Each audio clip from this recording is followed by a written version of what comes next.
I will now call upon our town clerk, Trish Zuris, to swear in all of the recently elected town meeting representatives. Good evening. May I please have all the recently re-elected, elected, and appointed town meeting reps please stand? And raise your right hand and repeat after me. I state your name. Do solemnly swear and affirm that I will faithfully and impartially discharge and perform all the duties incumbent upon me as a town meeting representative according to the bylaws and charter of the town of Chelmsford, the laws of the Commonwealth, and the Constitution of the United States. Congratulations, you are so sworn.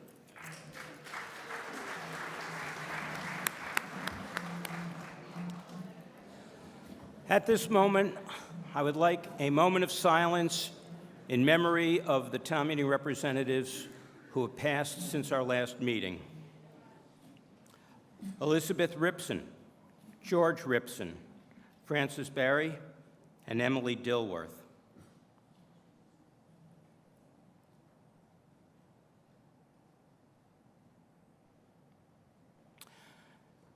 Now we will test our voting devices so that we may declare a quorum.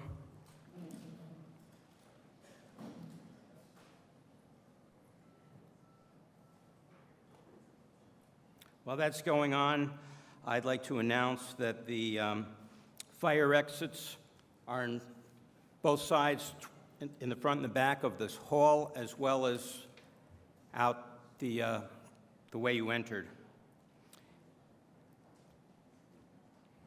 And I'd like everyone to silence their cell phones and electronic devices.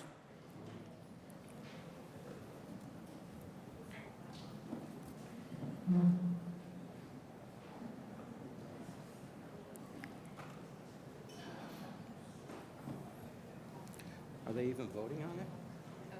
Yeah, where's the form? There we go. Try that.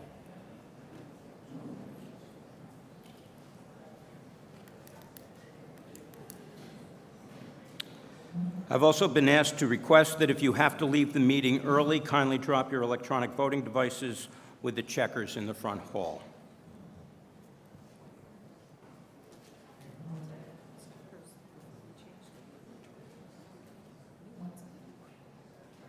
They don't work. The new ones don't.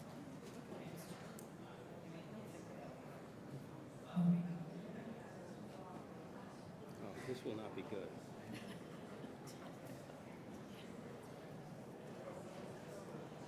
Okay. It's just under pressure.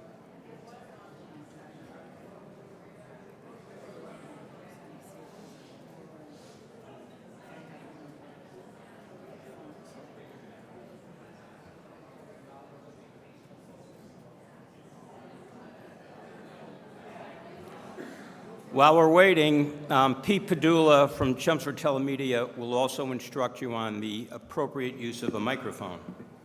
I'm just going to repeat what I said at the last meeting, which everyone was so good and we had a lot better sound. But for some of you town meeting reps who are new, welcome. Thank you for serving. It's just important that you speak into this mic and put it up to your voice. If you're very tall, it's not going to work. If it's, you know, if you got to, it's not going to work unless you. It's not going to work unless you aim it towards your mouth. But we have a pretty wide thing here, so you just have to make sure you aim it towards your mouth, okay? So thanks so much. Enjoy the meeting. Thank you, Pete. I thought my hearing was going on me for a second. Okay, we do have a quorum, and for the record, I've examined the return of service on town meeting, and we are in compliance with all of the laws pertaining to service of town meeting. At this time, I'm asking that you ask for a hand vote to allow State Representative Simon Cataldo to make a brief presentation. So all in favor of allowing the... Thank you.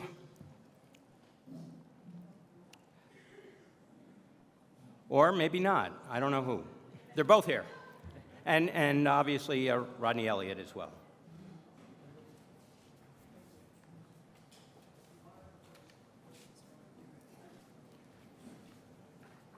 Hi, everyone, and thank you very much, Mr. Moderator, for the opportunity. I was very humbled that we were invited to talk about a very special member of the community, somebody who's lived here for over 60 years, someone who moved here when there were 16,000 residents of Chelmsford, more or less than half of what there are now. This is somebody who happens to be, as you know, Chelmsford split into 3 districts, but we've been working very closely together, and one of the things we worked on just the other day was figuring out who Dave McLaughlin's, which district Dave McLaughlin lives in. And it was a hard job, but we did it. We figured it out, and it turns out he's in Representative Elliott's district. So Representative Elliott, I'm going to turn it over to you, and he's going to present a citation to Mr. McLaughlin.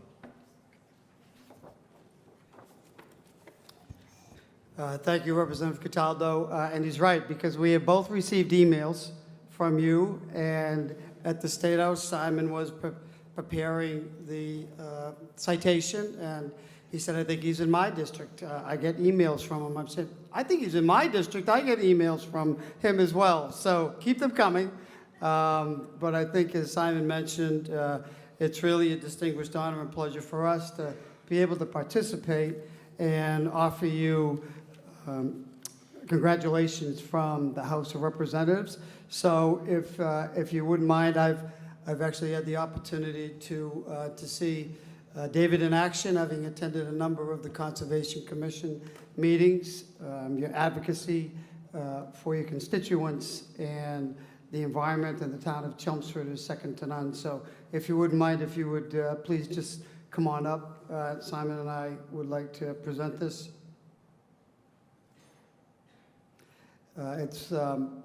We'll read it as the Commonwealth of Massachusetts, the House of Representatives.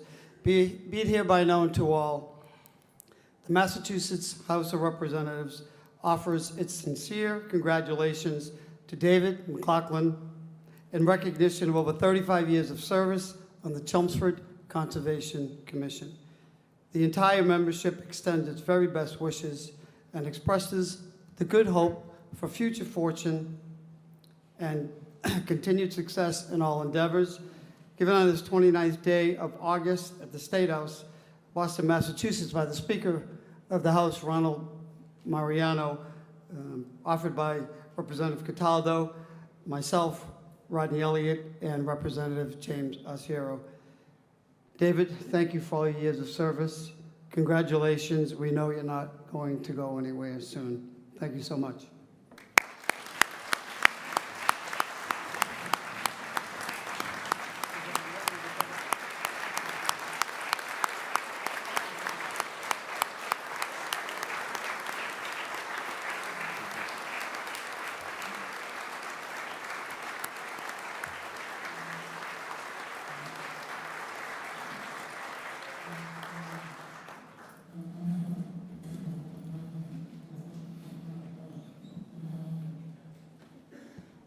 And not to be outdone, the town has also issued a proclamation today for David McLaughlin, which I will read now. Whereas David McLaughlin has the distinction of being the longest-serving member of the Chelmsford Conservation Commission since its founding in 1961. And whereas David McLaughlin has demonstrated an exemplary commitment to protecting our natural resources, including our water and especially the turtles of Chelmsford. And whereas David McLaughlin has dedicated countless hours to creating and updating conservation bylaws and regulations, conservation restrictions, working with the town of Carlisle on a cranberry bog, working with the Chelmsford Open Space Stewardship to maintain the conservation reservations in Chelmsford. And whereas David McLaughlin has served the community of Chelmsford in other ways, including a founding member of the Chelmsford Youth Soccer, member of the Finance Committee, Personnel Board, Industrial Development Committee, Town Meeting Representative.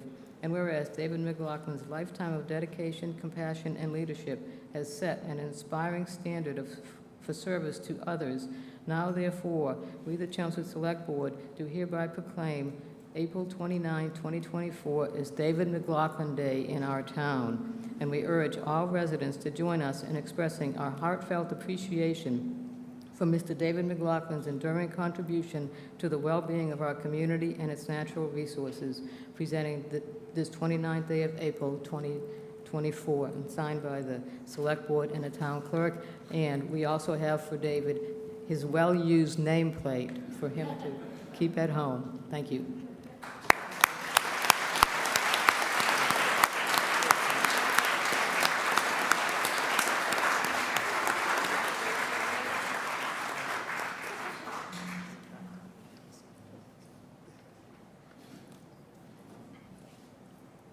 Hi again. The Select Board also asked me to provide a few updates to the town meeting reps, which I'm very glad to do. And as a segue to that, little known fact that David McLaughlin was one of the founders of Chelmsford Youth Soccer. And one of the significant developments that happened in the last fiscal year budget, in fiscal year 24, relates to something that I know Representative Elliott and I and Representative Arciero have heard a lot from residents of Chelmsford, which is Chapter 70 funding. We finally took a significant step forward, and last year we had an 18% one-year increase in Chapter 70 funding last fiscal year.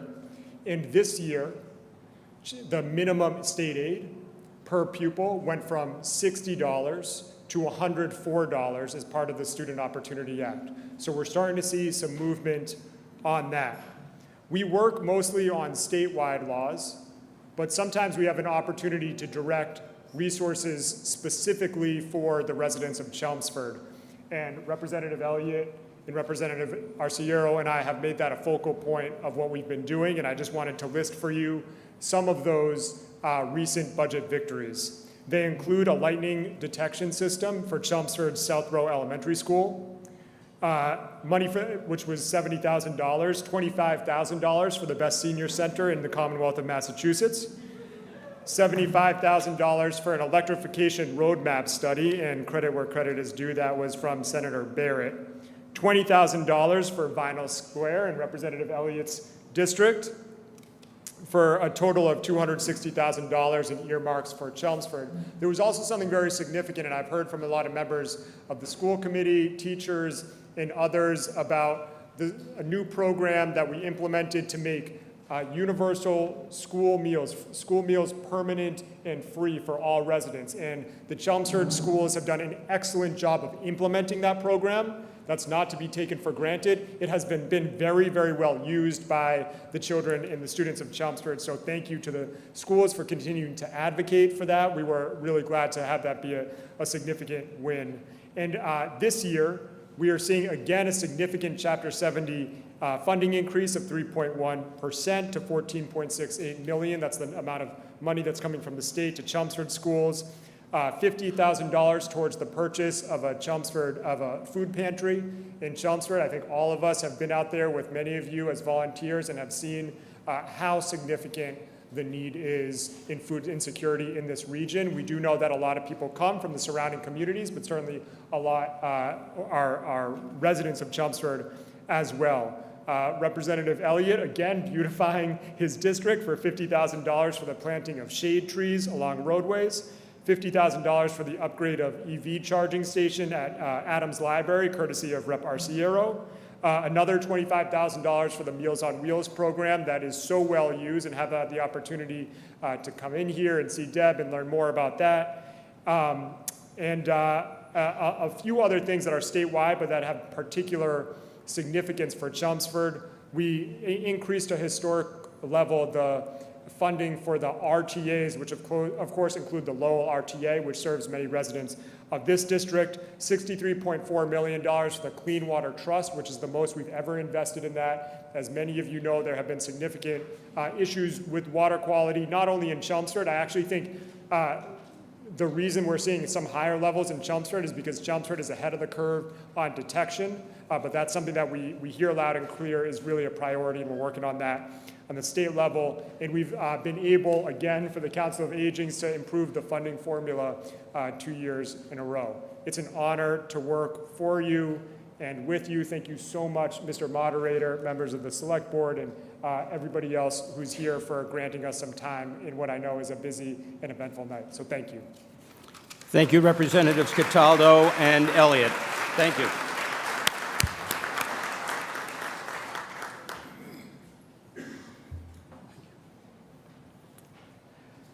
I would like to welcome all town meeting representatives to tonight's meeting. Raise your hand if you are a new town meeting rep. Welcome, and thank you for stepping up and volunteering your time and talents. To incumbents who were recently re-elected, congratulations, and thank you for your continued participation in making Chelmsford a better community. Before we get started, I would like to take a moment for an informal poll.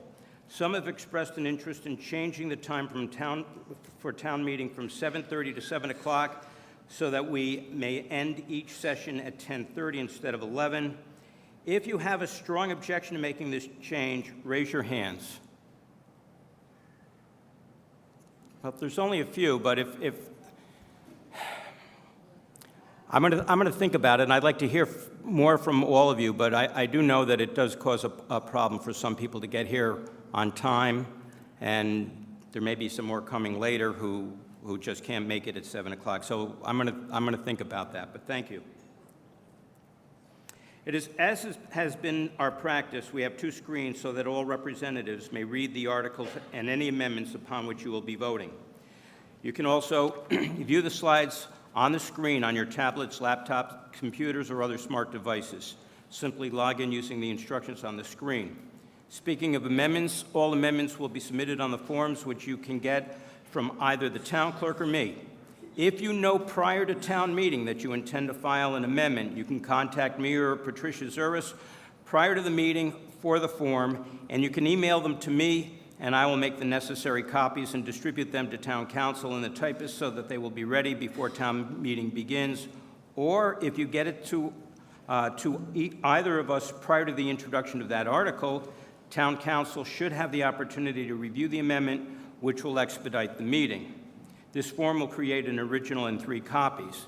I retain the white copy, the yellow copy goes to the amendment assistant, the pink copy to the town clerk, and you retain the orange copy. I want to thank Chelmsford TeleMedia for their assistance in setting up the screens, timer, streaming, and broadcasting this meeting. Here are the rules with respect to town meeting protocol and procedure. All questions and debate shall emanate from the microphone facing the moderator at the center of the hall and shall go through the moderator. Board or committee members, other town officials or department heads may use other microphones to answer questions or provide information to the meeting. Speakers shall refrain from asking rhetorical or argumentative questions and shall only ask questions seeking needed information. The question should be in the who, what, when, where, and why mode. Kindly avoid questions that start or end with, "Isn't it true?" or "Wouldn't you admit?" I would prefer not to have to rule questions out of order, but I am bound by the laws and regulations that define our conduct, and I will do my best to enforce them fairly and respectfully. I will allow you to ask a reasonable amount of questions, but I will have to intervene if any individual is asking an excessive number. All presenters of articles shall be limited to 10 minutes, and I shall notify each when they have 1 minute remaining. With respect to discussion, speakers are encouraged to be brief, and each speaker will be limited to 3 minutes of debate. You should be able to make your points within 3 minutes. If you truly believe that this is not enough time for you to make your arguments, kindly advise me in advance, and I may allow some leeway.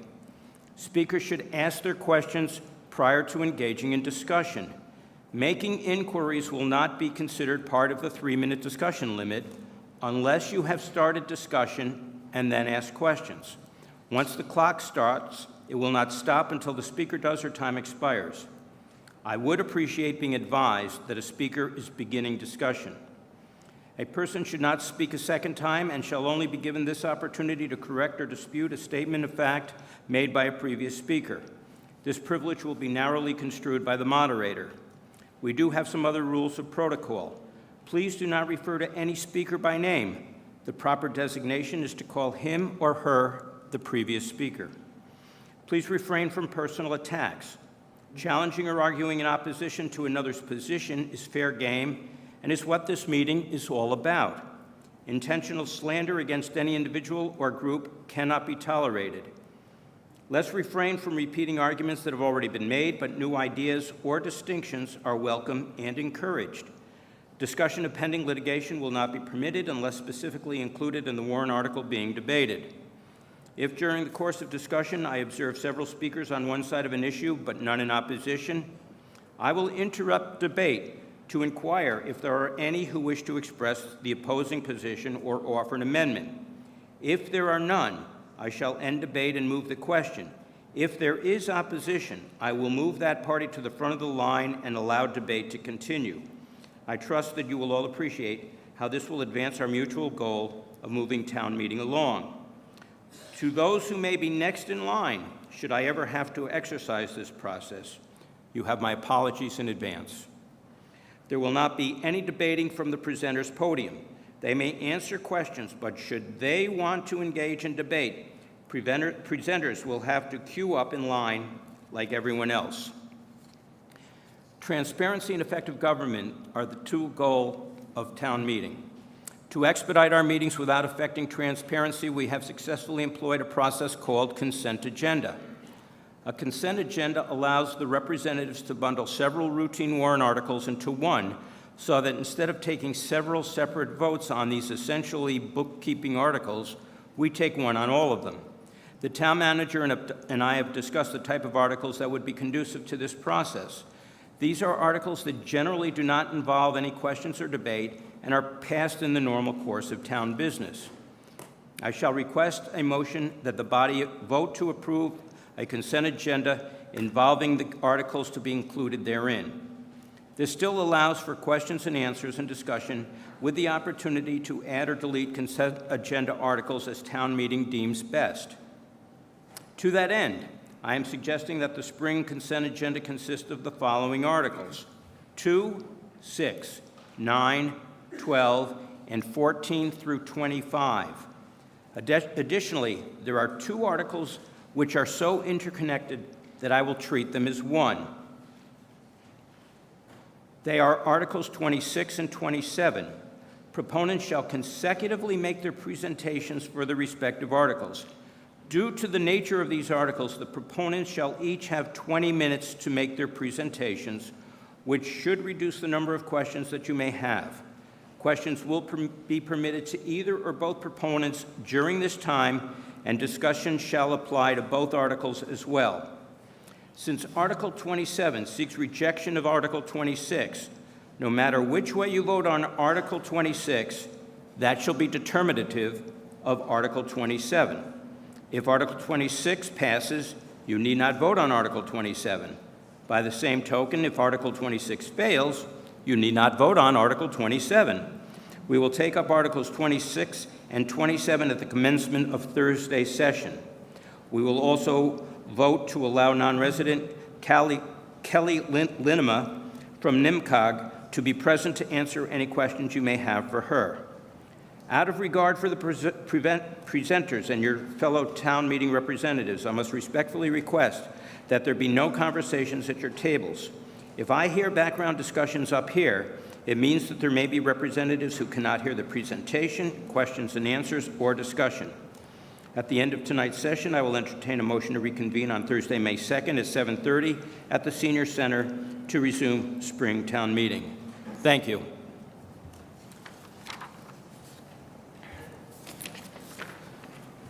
Mr. Manager, question 1. Good evening. Paul Cohen, Town Manager. As is custom at the spring and fall annual town meeting, Article 1 is to hear reports of town officers and committees. This evening we have 3 items we want to bring before you.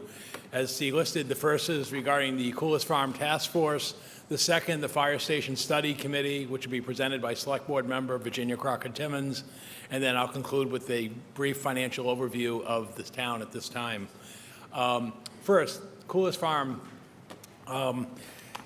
Many recall when we were here 6 months ago, you authorized the appropriation and purchase of the Coolest Farm parcels that total about 41 acres in Chelmsford off of Pine Hill Road. We close on that property the end of November. And really through the outstanding efforts of our Department of Public Works and volunteers, including Phil Stanway and volunteers on the Coolest Farm Task Force and those in the neighborhood, last Friday evening we opened a soft opening of the parcel. And the photos that you see here are of the 25.2 acre main parcel that is now open for public use. The DPW, as I said, did an outstanding job. They cleared the debris that was on the property at the purchase. They successfully oversaw the demolition of the structure that was on the property and also created a small parking area to the front of the property at 185 Pine Hill Road. And then the volunteers went out and marked some trails on the perimeter of the property and then basically removed some invasives and made it walkable. So I think surpassing anyone's expectations, the latest town parcel of open space is now open for public use. And where it goes from here is the task force will be making a presentation to the select board later in May on its recommended uses of the properties. And then it goes the arduous task of developing a preservation restriction, obtaining state approval, and then moving forward with the permanent uses of the property as defined in that preservation restriction. So again, in really the wake of the Warren Poll successful land acquisition of open space, we now have a resource, and on behalf of the community, we welcome you to go out there and take advantage of it. So with that, I will now turn the podium over to our Select Board member, Virginia Crockett-Timmons, who has chaired the Fire Station Study Committee, to give you a brief report this evening.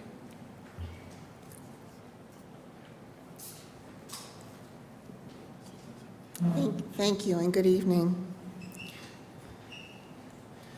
I wanted to spend a few minutes this evening just to update you on the status of the Fire Station Study Committee recommendations and to just give you a heads up of what's coming and the opportunities that you'll have to learn more going towards fall town meeting. This slide shows the Fire Station Study Committee members. I'd like to thank them all for their participation over the last couple of years. Representing management, we have Fire Chief Gary Ryan and Town Manager Paul Cohen. The firefighter representatives are Rob Albon and Greg Signini. And then we have two resident members. Cheryl O'Donnell is a retired state police officer who spent a fair amount of her career doing fire investigations. And Bob Distremp is a deputy chief in the Lowell Fire Department. At the bottom of the slide, you can see the steps we went through in our methodology, and I'm going to go through those right now. We developed a mission statement that addressed three things. The first was to really take a close look and assess what we know. The second was to assess what our needs are in terms of a modern fire department and in terms of serving the community as it has evolved and is anticipated to evolve. And the third is to provide recommendations, including the pragmatics of cost estimates. So when we did our education and research, the first thing we did was to visit the stations and learn as much as we could about them. Stations 1 and 2 are fairly new, and there's really no near-term need to do anything with them. Station 4 is a bit older. However, there were no major safety or living issues identified with Station 4. Where the crux of it came down to was Station 3's and Station 5. Both of these stations are well beyond their 50-year lifespan. There are living issues currently in terms of safety and also living issues accommodating growing fire departments, multiple genders, things like that. And there are other safety issues in these stations having to do with cleaning of contaminated gear, adequate wash facilities, and things of that nature. The other thing that we did is we looked in detail at the standards and requirements that exist today. We looked at firefighters and what do they do and what kind of scenarios do they respond to. In Chelmsford, if you look in the second column, the different types of line operations, 3 of the major categories that our firefighters respond to every day are structure fires, medical calls, which have increased significantly over the past decade, and motor vehicle accidents, especially given our proximity to the highways. We also looked at past studies that had been done, and I'll just note under the studies, as part of this evaluation, we updated the criterion analysis for response times, and we also worked with the International Association of Firefighters to update their GIS response time study so that we would have current data. And then we looked at historical data and also other community data. So this is the approach that we took. At the bottom of the slide, we identified what are our critical success factors that need to be satisfied in order to meet the demands of a modern fire department and keep our community safe. At the top of the slide, we said, okay, what's the ideal future state that we would like to have? That ideal state is actually governed mostly by national standards and experimental data, and is really not pragmatic for us and all of our surrounding communities to meet in that ideal configuration. So we then went down a step and said, okay, well, what would be a reasonable compromise state? And given that, what are the actions that we need to fill the gaps from our current state to that compromise state? So from the bottom of the previous chart, these are the critical success factors that the committee identified. The first is the station configurations, which I've already addressed, looking at do we have adequate facilities for our firefighters and our apparatus? What would it take to renovate versus repair? Do we have alternatives available to us in terms of location and things of that nature? The second thing that we considered was apparatus. What kind of apparatus do we have? Where is it housed? How is it utilized? And how much does it cost to purchase and maintain it? The third thing we looked at is staffing and firefighter safety. So this looks at how many firefighters do we have on an engine or an apparatus when it's deployed? What is the strength of any given shift during the day or evening?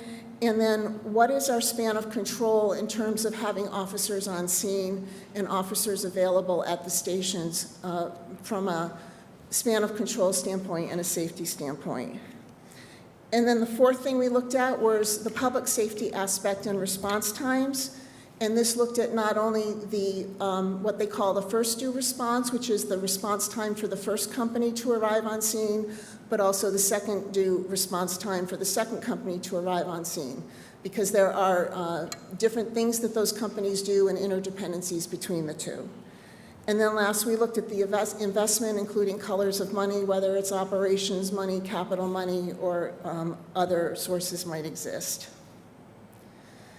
So the bottom line is that two scenarios rose to the top, either having a 4-station configuration or maintaining the 5-station configuration that we have today. Within that, we evaluated 7 different variations of 4- and 5-station scenarios. Each of those variations had about 16 different variables under our critical success factors, and we looked at the sensitivity analysis as we tweaked different parameters. The committee, let me go back to the staffing. Each scenario creates initially a 13-person shift, which means adding 4 firefighters per shift, with a desire to go to 14 in the future. We do want to acknowledge that the town manager could commit only to the 13-person shift from a fiduciary standpoint. And then what the committee decided to do is hold at the 5-station scenario because both scenarios, no matter how you do it, are going to require a rebuild and renovation of stations 3 and 5. And if we go to the 5-station configuration, that creates operational flexibility for the fire chief at his discretion to operate with only 4 stations if that makes sense at any given time. So this slide shows you the 5-station scenario, and it shows you how the staff and apparatus are deployed across the 5 stations. Again, we couldn't get to everything, so in the big trade-off of parameters, the things that were left unsolved was that this scenario will still require cross-staffing of the center station apparatus, and we will still have 2 stations that are staffed with only 2 firefighters and no officers. But as we went through the details of the scenarios and the equipment and the staffing, that was a compromise that the firefighters in our community were willing to make. So this shows the path in terms of what we have planned between now and fall town meeting. In terms of the staffing, I mentioned that there was 100% of the committee desired to increase the staffing by 4 firefighters per shift. Chief Ryan has worked with his team to submit a grant application under some federal FEMA funding where that would potentially fund those 4 firefighters per shift. The award is anticipated in September, and Chief Ryan has also worked with Congresswoman Trahan and Senators Warren and Markey to get their support for funding us under this grant. The second piece is the Station 3 and 5 renovations. The Permanent Building Committee, I have to thank them, has made a terrific effort in the last few weeks to work with Weston and Sampson to develop some concept drawings for Stations 3 and 5 and to provide some preliminary estimates of what it would cost to rebuild and renovate those stations. That comes in total for the 2 stations between 20 and 25 million. This is not something that the town has the capacity to absorb in its unexcluded debt service, so this would likely be excluded debt over a 30-year period that would have to go to town ballot in November, assuming that town meeting approves this in the fall. There are some refinements that Weston and Sampson is working on, and I'll just say some of the variables in that 20 to 25 million include modular versus stick builds. The concept drawings for Station 3 were a single-story building. For Station 5, we had to go 2 stories because of the irregularities of the lot. There are also some conservative contingencies built into that estimate, and there are expenses built into the estimate for temporarily housing our firefighters and our apparatus while the stations are under renovation and rebuild, as opposed to potentially housing them in existing stations. On the third bullet, we're tracking other potential resources to help pay for this. One is a Senate bill, number 1599, that the House just concurred with on April 25th, and it's moving to the Senate on May 8th. This bill would create an independent entity called the Massachusetts Public Safety Building Authority, and that entity would have under its purview a public safety building modernization and reconstruction trust fund. So we'll be tracking that very closely and seeing if there's any play that we can make with that. And then the last bullet is the committee is working now on developing some educational resources in advance of fall town meeting. We are going to make some videos of the fire stations as well as offer in-person tours of the stations. We'll have written material, possibly some other videos. We're going to have some presentations available, and we'll create an information repository for the public, for those of you who like to look at more details. And our expectation is to start rolling this out at the end of the summer, early fall, before we go into town meeting, and to make it also available to the public before we go to the ballot. And the only other thing I'll mention is if you would like more detail, there are 2 briefings that I can refer you to. There is a Chelmsford TeleMedia video of the update that we gave to the Select Board on December 18th, and there's a more detailed briefing package that goes with that, and I put the timestamp of when that briefing begins. And then Chief Ryan's brief to the Finance Committee in March also contained a lot of good departmental data that may be of interest. Thank you. Thank you.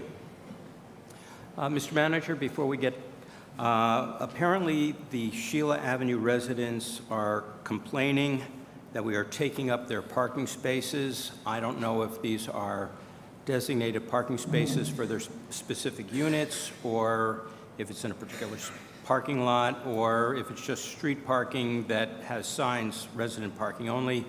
But we have to be very sensitive of the people who are our neighbors.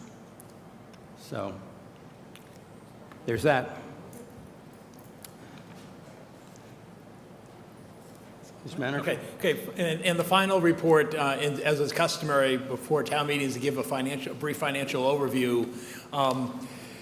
Many of you have been following the state and municipal fiscal affairs in the last several months in Massachusetts.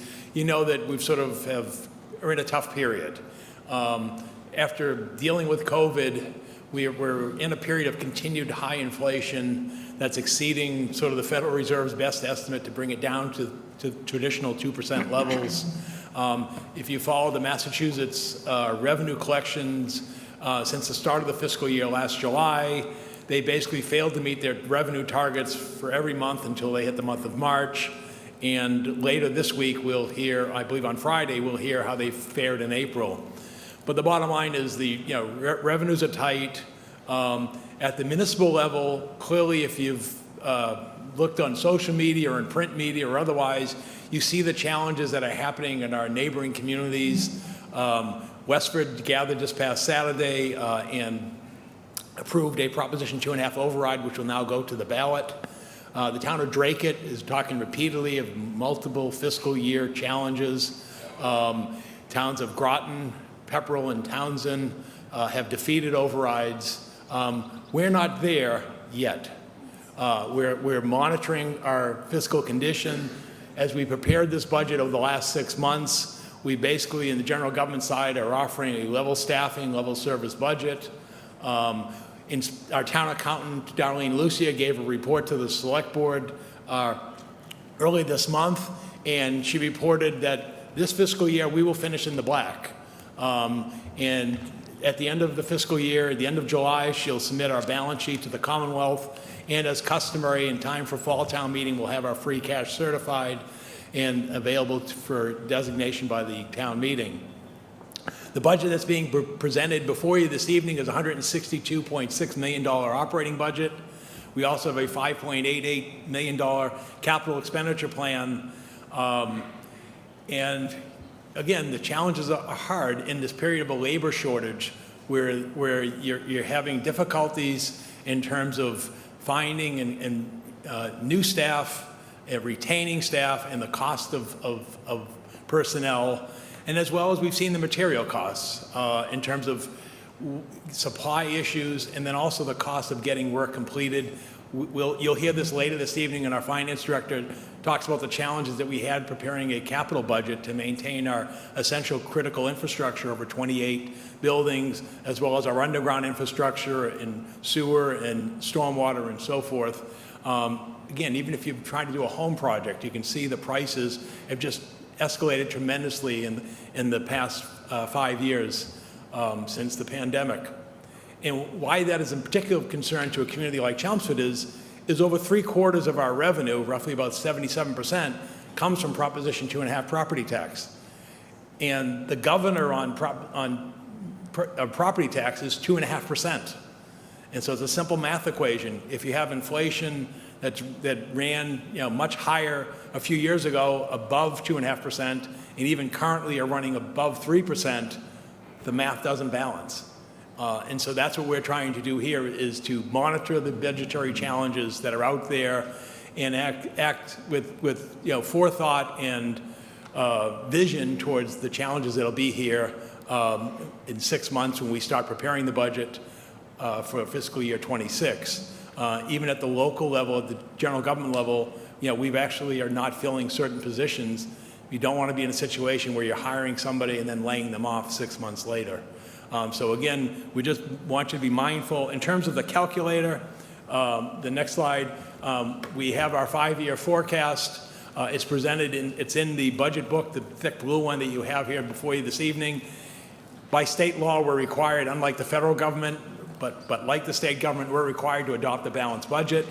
However, as we look out, we see that the deficits are looming, and yes, as a percentage level, they may not be high, but again, when you're talking, in the 7-figure numbers, they're worthy of consideration. The other challenge we have is at the end of this upcoming fiscal year 25, all the town's labor agreements across the school department and the general government side expire, and so within a year, 9 months or so, we'll be sitting at the bargaining table And we've seen the stresses, and you've seen them if you watch the media, of the challenges that even wealthy communities like your Newtons and your Andovers have of just trying to maintain a fair living wage to its employees, but also being able to stay within the constraints of the town, because we recognize that in Chelmsford we haven't had an operational override since 1992, and we don't foresee one in the immediate or foreseeable future. So with that, Mr. Chairman, that concludes my remarks under Article 1, and we now move to the consent agenda. Thank you. So I'll entertain a motion that we approve a consent agenda consisting of Articles 2, 6, 9, 12, and 14 through 25. Do I have such a motion? So moved. Second? Second. Okay, all in favor? Aye. Okay, thank you. Okay, thank you, Mr. Moderator. I'll move through this, and then obviously we'll answer questions as we cover the articles. The first article under the consent agenda is Article 2, and that's basically dealing with the budget amendments for the current fiscal year. So a year ago, we were in this room, we adopted the budget for the fiscal year that began on July 1st of 2023 and runs a couple more months out till June 30th of this year. And as you can imagine, events happen that weren't foreseen at the time. The school department has budget autonomy. They can move budgets within the overall appropriation, and the school committee recently approved budgetary transfers on the general government side. To make changes between line items that are approved at town meeting, we have to come back for those transfers. So that's what you see listed here. We have 5 transfers. I'll go into them with a little more detail. The first one on municipal administration personnel services, and you'll hear this theme repeatedly. We really didn't foresee some retirements that are occurring. We had a retirement of our assistant tax collector, who actually moved over to a community of Bedford to be the tax collector treasurer. We had a departure of our assessor's office, who took again, a department head position in the town of Leominster as the assessor. And our HR director, Jean Parzielli, who's served the community for over 30 years, will be departing the end of June. So again, we don't foresee them, we didn't foresee them, and therefore we have to make these adjustments in the budget. Because in a case like this, if you have an employee who's been with you for 30 years, they have accrued time that is owed to them upon their departure. On municipal administration expenses, again, work that was done by the Fire Station Study Committee. We spent some funds, almost $10,000 to address our website. We also have appraisal services with property assessment, again, with some personnel changes in the assessor's office. Not only did we have a departure of our assessor to the director of assessing in the town of Leominster, but our director of assessing has been out on medical leave twice and is currently out on medical leave right now. And so again, we had to bring in professional services to augment the staff so that we can perform the required assessal services in a timely manner in accordance with the state guidelines. And also we have an abatement claim for a commercial property of significance that we had to bring in an outside appraiser for. In the police department, again, you see the theme. The cost to purchase and equip police cruisers has risen. That's assuming we can even get the cruisers delivered. It's amazing, in discussing with our police chief, Colin Spence, we're having a hard time just getting the vehicles, even through the state bid process. We also have had additional personnel aspects in terms of an assessment center for promotional opportunities. We've also had extraordinary above normal recruitment efforts for new officers. We have some at the academy now. We had a couple of officers depart for the state police for career advancement opportunities. Again, we know when officers are eligible for retirement, we don't know when they're generally going to leave. So again, that was unforeseen. Same thing, increased costs for the lease of the police motorcycles. And we also replaced the defibrillators in the cruisers.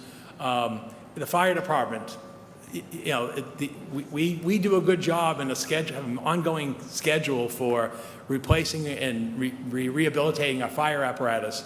But again, we've run into some unforeseen repairs, and the cost of vehicle repairs for fire apparatus are just phenomenal, not to mention the downtime as we wait for those repairs and parts to be available. And then also we had some issues with our microwave communication system. And then finally, the final slide under the current adjustments, under municipal facilities personnel services, again, we had 2 retirements there, and we ended up doing a restructuring of positions in order to advance the operations of the department. And then lastly, under community services personnel services, again, retirement here. Our long-term health director, Sue Rosa, will be departing at the end of June, right before the end of the fiscal year, actually the same date as our HR director. And so again, we have a payout there for that, and again, the restructuring of positions during that period. And again, we also had a situation where employees were out on medical leave. So that concludes the presentation under Article 2. I'll now move on to Article 6 under the consent agenda. And that is the Finance Committee Reserve Fund. Article 6 is the traditional $400,000 as a reserve fund in accordance with state laws. This is level funded from the current fiscal year, and it's actually been level funded now, I think, for a decade in terms of the reserve fund. And again, what this is the purpose of the reserve fund is if there's an extraordinary or unforeseen expenditure that we don't have time to bring to town meeting, then the Finance Committee has the authority to expend these monies independently. And then if there is an opportunity at town meeting like we described earlier, we use that as a funding source for adjustments during the course of the year. Moving on to Article 9. Article 9 is the enterprise fund for the sewer enterprise. There we go. You can see the enterprise fund for sewer enterprise for the upcoming year is $5.34 million, and those monies are raised from sewer enterprise revenues. For those new town meeting members, an enterprise fund is basically a separate accounting mechanism. And basically what this means in simple language is the money that's raised for sewer is restricted and can only be used and is segregated for the sewer operations. So the money that comes in from sewer bills doesn't go to the general fund of the town to be used under the town's discretion. It's limited there. In this case, our sewer enterprise budget goes up by over 9%, or $444,000. And the reason for that is primarily our pass-along costs from the Lowell Regional Wastewater Treatment Facility. As many of you are aware, the town of Chelmsford does not have a wastewater treatment plant. We are part of the Lowell Regional Wastewater Treatment Plant that's owned and operated by the city of Lowell. We basically have a contract to send our wastewater there, as does Tewksbury, as does Dracut, as does Tingsboro, and obviously the city of Lowell uses that plant. Many of you may have read this, the city of Lowell has a major consent order because of storm sewer overflow, where the EPA and the city entered into an agreement to reduce the disposal of raw sewage into the river during high storm events. That obviously involves infrastructure, underground piping. They basically have to segregate the sewer from the stormwater system. Because our sewer flow goes through that sewer system, we're actually assessed a portion of that cost. And we've been told by the city, you can expect a 10% increase in the next several years towards that program. Also, we also have contracted services for our force main assessment and pump station repairs because, we also operate under state oversight. And then we also have an increase in our debt service for previous approved sewer projects of $93,000. We now move on to Article 12, which is the Stormwater Enterprise Fund. Article 12 is the funding that's, again, segregated and raised, and stormwater is raised to an assessment on your sewer bills to operate our stormwater system in the community. You can see it's basically $1.6 million. The budget increase is only $30,000 from the current level, or less than 2%, and that's for our maintenance of our 95 miles of drains, 4,500 catch basins, 600 drainage outlets, 210 culverts, and 50 detention ponds. And again, we're required under federal and state regulations to sample and clean our overflows twice yearly, and clearly with the extraordinary rainfall that we've experienced since last summer, our drainage system has been put to the test, and we really need to be out there keeping that moving in terms of the flow going, as well as undertaking repairs, because with the high water table that we've experienced and the extraordinary bursts of short rains, generally with thunderstorm type of activities, we've had some flooding in areas that we've never seen before and others that are challenged. And so our Public Works Director is operating and overseeing those operations to address our drainage needs in the community. We now go to Article 14, which is the traditional article for the Chelmsford Forum ice skating rink. Once again, this is level funded at $65,000 from the current fiscal year. The forum, as many of you may be aware, is run by a private management company. We issue that out on procurement, and they provide a lease payment for the right to operate and utilize the forum. And basically, the revenue that we receive, the $65,000, goes to the operations of the infrastructure of that facility. Article 15 is our PEG access, which is Public Education and Government and Cable-Related Enterprise Fund. This is the TeleMedia folks that are broadcasting our meeting this evening, as well as other governmental and community educational and community programming in our town. You can see their budget is just over $580,000. The revenue from this does not come from your property tax. It comes from the surcharge on your Comcast or Verizon cable television bill. And despite the trend of people cutting the cord for cable programming, the revenues have remained relatively constant. And the budget increase is only $3,000, or just over 0.5% from the current funding level. Article 16 is funding for the cable access operations in terms of equipment. You can see it's segregated out by the current fiscal year and the upcoming fiscal year. They need roughly $39,000 for the purchase this year of computer servers, camcorders, and telecommunications equipment. And then into the upcoming fiscal year, it's another $18,500, again, for encoders and telecommunications equipment for the operations of cable access. Next is our Golf Course Enterprise Fund, again, level funded at $30,000. Much like the ice rink, the golf course is owned by the town, but procured and managed by a private entity that, again, we receive lease payments. And again, the $30,000 goes into the maintenance of the irrigation system and the facility at the building at the golf course. So again, they're not funded from your property tax levy, but they have to be appropriated at town meeting. Article 18 is a requirement under state law that every year we have to reauthorize what are called revolving funds. And basically what revolving funds are, as it suggests, money comes in for a service and then it's expended for that service. So for example, if the senior citizens at this facility are taking a trip, money comes in from that, it's allowed to be expended for that purpose, and then the balance is kept in that fund. We're required every year to reauthorize those funding amounts. This list, again, is level funded from the current year. The only change is the Senior Citizen Respite Care Program. We've increased that amount to $150,000 because it reflects the growth in that program in terms of number of people being served. But again, it's the money that comes in goes to pay those who are utilizing the service. Article 19 is the Cemetery Improvement and Development Fund. This is a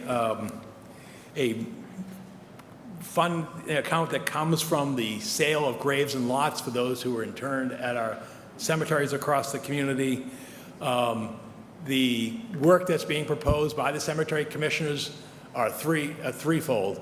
At Pine Ridge, they're nearing the end of the expansion area, so they need some paving and hydroseeding work. At the West Chelmsford Cemetery, they need to do some repair and replacement of drainage structures and road resurfacing in the new section. And then there's just some tree work that needs to take place across the cemetery commission. Community Action Program Fund, again, perennial $10,000 request that's been going on since the 1996 spring annual town meeting. And this basically provides small cash awards, usually around $1,000 level, to organizations and individuals such as scouts and so forth who are doing civic projects in the community. There have been over 100 since 1997. And if whatever's left in the fund at the end of the year goes back into the general fund, and so we then restart with a new funding amount at the current year. Article 21 is property valuation services. We're seeking $80,000 to fund this operation.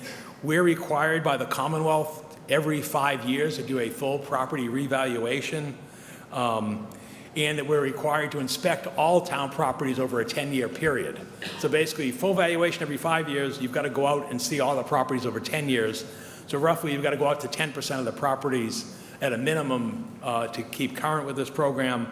We're seeking the funding here to go out and hire a vendor to inspect 2,000 parcels in the community. It costs roughly about $32 a parcel, and then there's a contingency to that fund.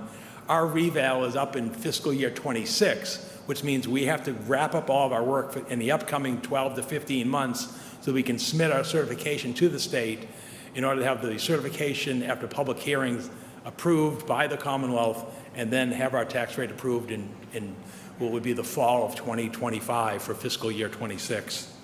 And then finally move into the Community Preservation Fund. The, again, traditional article here is to pay the outstanding debt service that are on previous community preservation projects, a $50,000 admin expense, which is annual, and then the required reserves that are set aside for projects in accordance with the state law. We anticipate for the upcoming fiscal year that we'll collect in Chelmsford on the 1.5% property tax surcharge roughly at $1.5 million.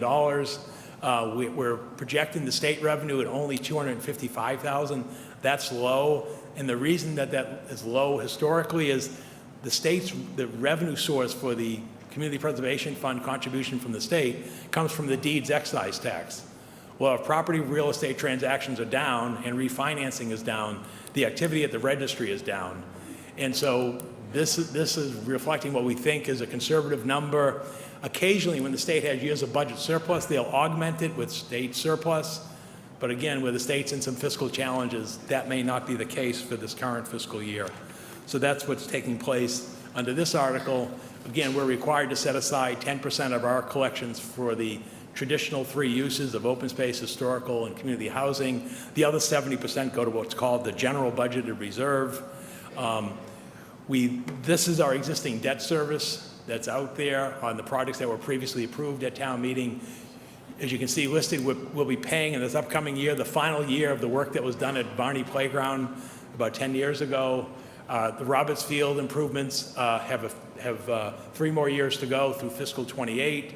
The turf fields at the high school are bonded through 28. The Chelmsford Woods, which is the Chelmsford Housing Authority's nonprofit housing development on Littleton Road next to the gas station across from the Mobile Home Park, that debt service goes out to 29. The Warren Pole property, that service has another 6 years or 7 fiscal years to go if you count the upcoming fiscal year. And then finally, the Coolest Farm that you approved last November, we'll actually be bonding that this June, so we have a projected amount, estimated amount there at what we foresee is the current interest rates for a 15-year borrowing. Again, the town pays level principal, so what happens to these amounts is it declines over time because unlike a home mortgage where you pay level payment over the life of a 30-year loan, we pay down the principal equally over the year. That's why you see such a small amount. Well, why is a $124,000 bond, $12,000? Again, you just got $12,000 plus the interest on that amount. So that's why it declines instead of being level during that period.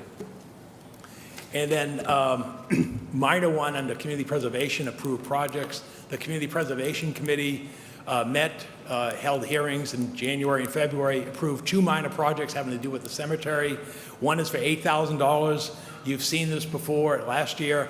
This is for the preservation of the headstones at Forefather Cemetery. The first phase was successful. There's only so many that can be done by the artisans in a given fiscal year, so they've asked for another $8,000 for the upcoming fiscal year, and I think they'll probably be back in another year. But if you go over there, you can see the dramatic improvements of what's taking place on those historic stones. And then lastly, the Community Preservation Fund has to do with the Cemetery Commission for the West Chelmsford Cemetery.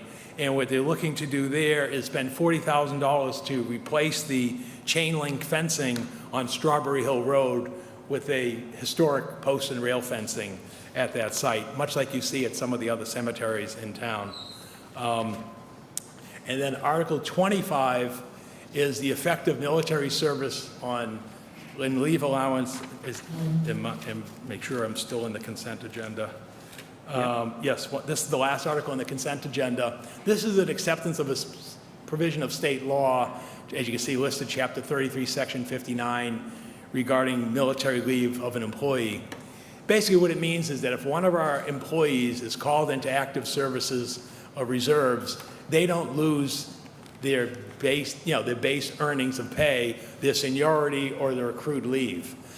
This recently happened a few months ago where 2 of our police officers were called into service for a year, and at the time, although there was language in the firefighters contract and the other police contract, there was not language in that contract to basically make sure they or the families wouldn't suffer a loss of net pay, because the military does compensate them, but when you're a senior officer, the compensation level isn't what's traditional at that level of seniority in a community.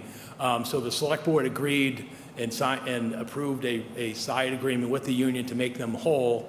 And then what this article would do would be to make it for any employee in the town. So again, our police and fire are now fully covered, but you could see a situation perhaps where a public works employee or a general government employee, I mean, we have our outgoing human resources director had served in the reserve. So this would basically make them whole during that period when they're away from the community. Mr. Moderator, that concludes my presentation of the consent agenda. Thank you. Does the Finance Committee have a recommendation regarding Articles 2, 6, 9, 12, and 14 through 25? The Finance Committee unanimously recommends approval of Articles 2, 6, 9, 12, and 14 through 25 with 1 abstention on Article 21. Thank you. Does the Select Board have a recommendation regarding Articles 2, 6, 9, 12, and 14 through 25? The Select Board unanimously recommends approval of Articles 2, 6, 9, 12, 14, 15, 16, 17, 18, 19, 20, 21, 22, 23, 24, and 25. Thank you. Any discussion? Questions? Well, then let's vote on the consent agenda. A yes vote would be to approve all of the articles within the consent agenda.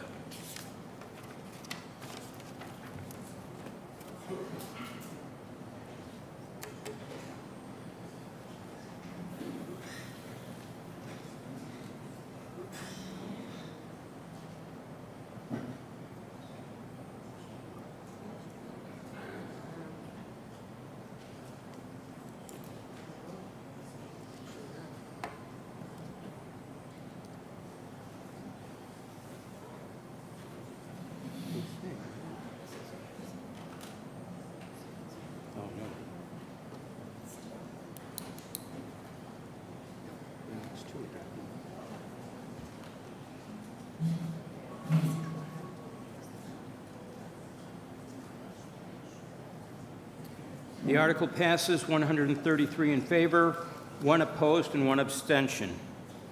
Mr. Manager? Thank you, Mr. Moderator.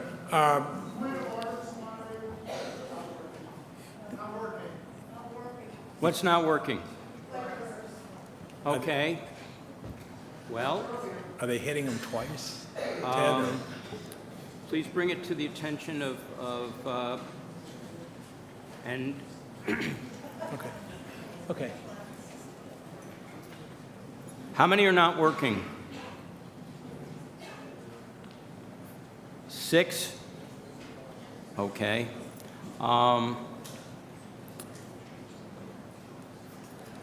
Please bring that to the attention of, I guess, Ted? Bring it to the attention of Ted Lauder. And as a practical matter, I mean, I would like to have all of your votes on record, but the overwhelming number of votes. They can correct it with you, right? There is a provision they can correct it with you. Okay, so if you speak with the town clerk, you can register your vote and it will be acknowledged, but it's not even a close vote, so even if it's 6 or 8 people, the article will pass. But we would like your checkers to work, so please bring them to Ted and see what the problem is, if you can. Article 3? Article 3 is the fiscal year 2025 Neshoba Valley Technical School District assessment. And as is customary, our Superintendent of Schools, Dr. Denise Pigeon, will present on this article. And obviously, we have members of the Chelmsford representatives to the Neshoba Tech School Committee present this evening who can assist.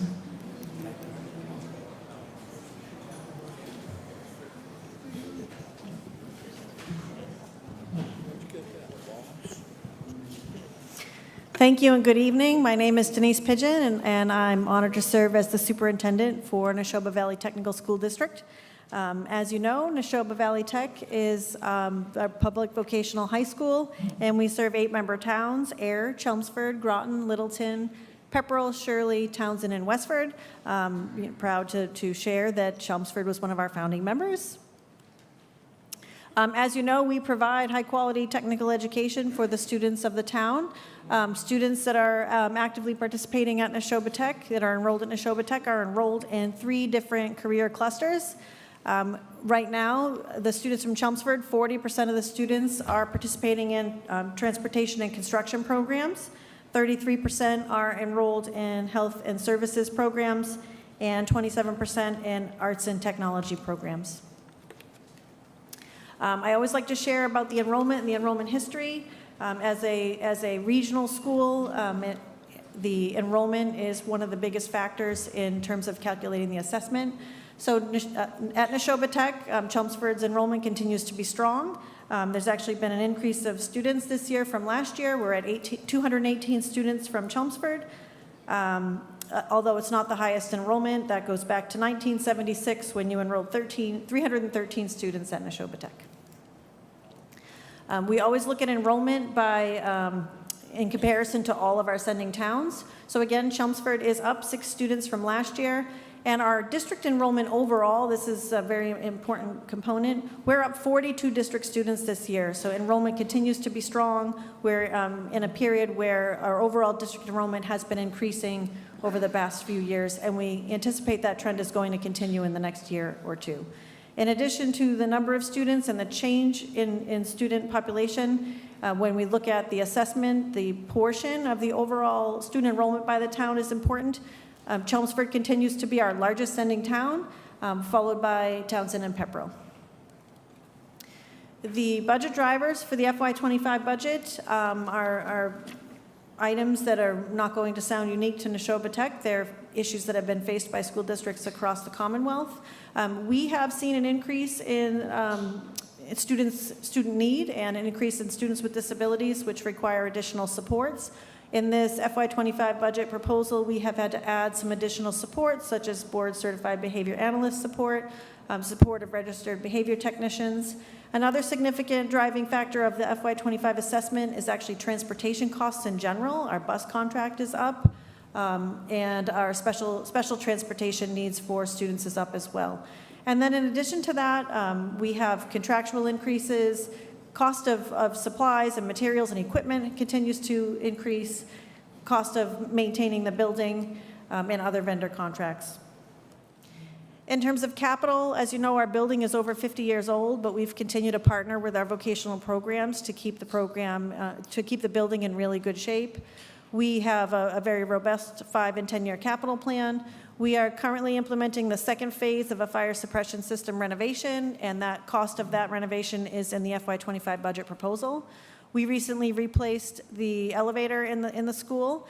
Cosmetology renovations are underway, actually supported by a workforce skills capital grant.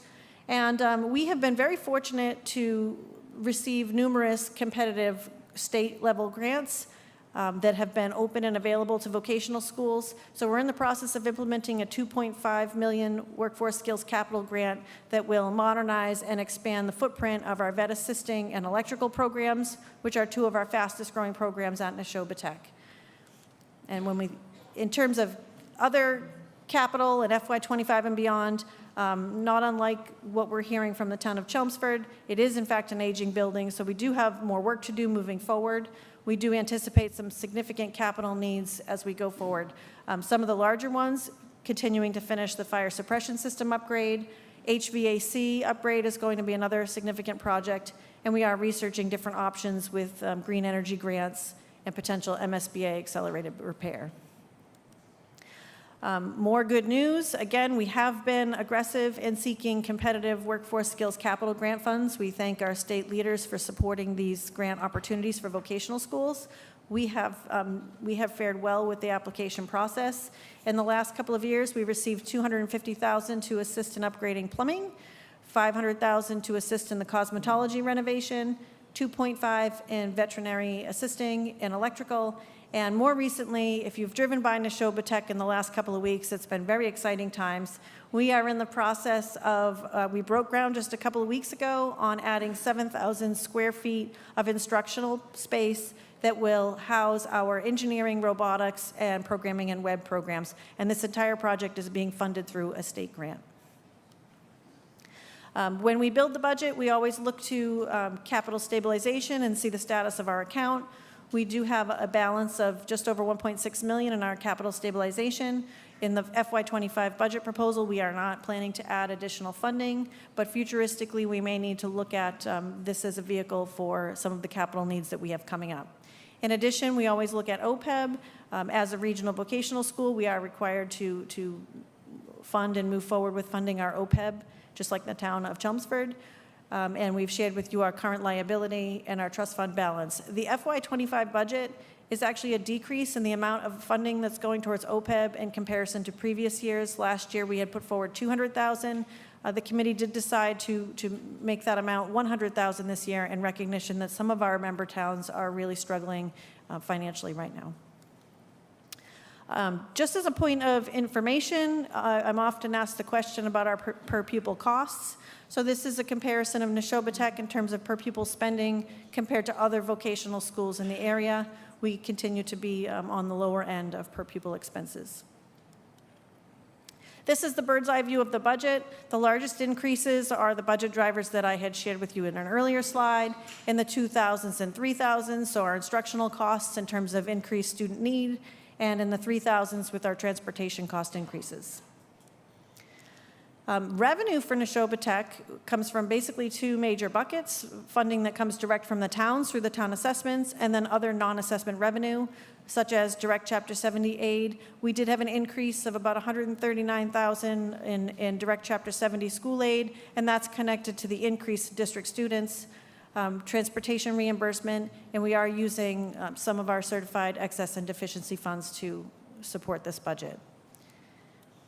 In terms of the big picture, this is just a picture view of how we have our funding. Town assessments, you can see, is the largest component of what funds our budget. The town assessments of our 8 towns funds 66% of our total school budget. When we do the calculation for assessments, the first thing we look at is, again, enrollment, the percentage of the enrollment by the town, and then the state actually calculates the town's minimum required contribution, and the rest of the calculation is generated based on the student per town. Going a little, and I apologize, these slides look like they didn't convert quite well. This slide is showing last year's assessment to this year's assessment. So we have an increase of 42 district students across the board. That's all 8 member towns. The largest increase in the assessment is all in the town's minimum contribution column, and that again is driven by the state funding formula. There's been a slight increase in transportation and capital. That's a $25,000 increase from last year to this year in our capital, which is for the fire suppression project, and the remaining increase is all transportation contract cost increases for the total assessment. And the last slide, this slide shows you more specifically Chelmsford. So you went from 212 students in FY24 to 218 in FY25, which is an increase of 6 students. You can see how the town's minimum contribution, the state formula increases, and other increases. You've actually had a slight decrease in your additional assessment and debt service. And again, that's because although you're increasing in enrollment, your town's percentage decreased slightly. And the last few items I want to share, we have continued to participate in the CTI state initiative. That's the Career and Technical Initiative. It's a state-funded program that opens the doors of vocational programs in the evenings at no cost to the participants to do job retraining for folks in the region that are unemployed or underemployed and are looking at a new start at a career. We continue to run cohorts. We foresee this program will continue into the next year. If you know anyone that's interested, please send them our way. And lastly, we are open to the public. If you're interested in coming to the salon or to our restaurant, the restaurant has been renamed to the Viking.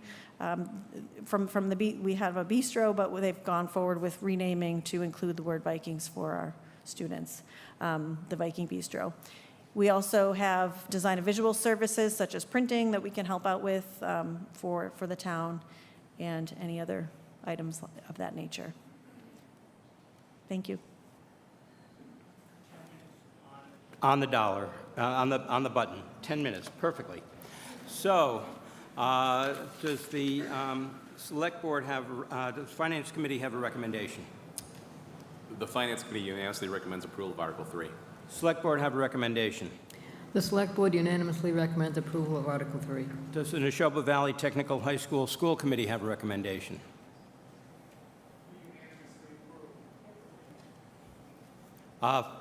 Since he's not at the microphone, they unanimously approve. Big surprise. Okay. Go ahead. Hi, Ginger Skoog, Precinct 5. I just wanted to take a moment to thank Dr. Clinton for always providing a very in-depth and thorough view of what Chelmsford's representation at Neshoba is, what our costs are, and what we're getting for our money. And just as well to thank you so much for always welcoming our kids as both Neshoba students, but also as Chelmsford students, and maintaining that identity for them as kids in town, as well as students at the vocational school.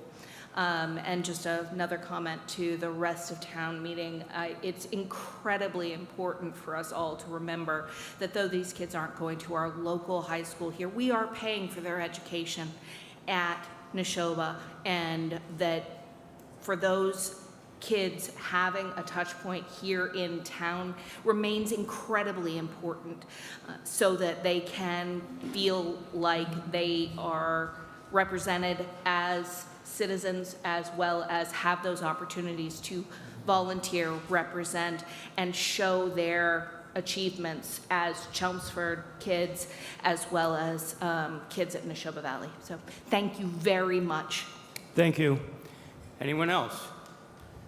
There being none, we will vote on Article 3, which is the Neshoba Valley Technical High School budget.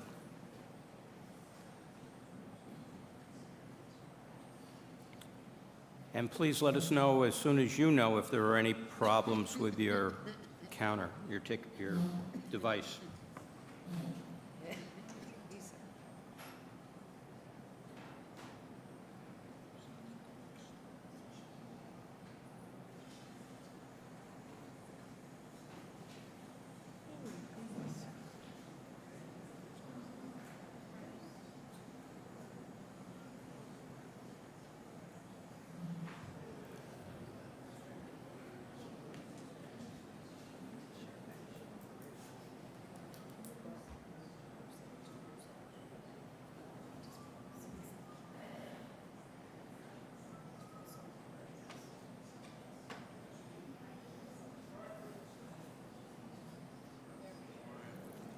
Okay.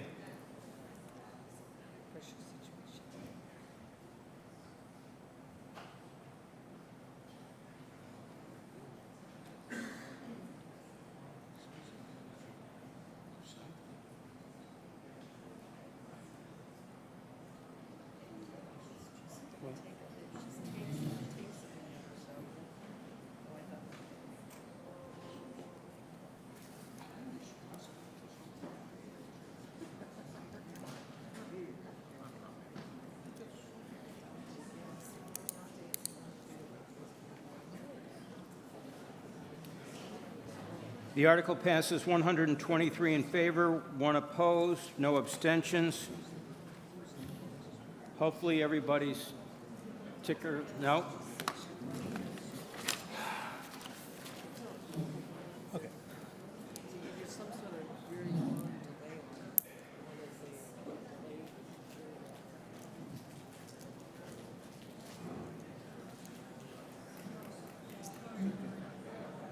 Okay, cool, wow. A nice night, Chelsea.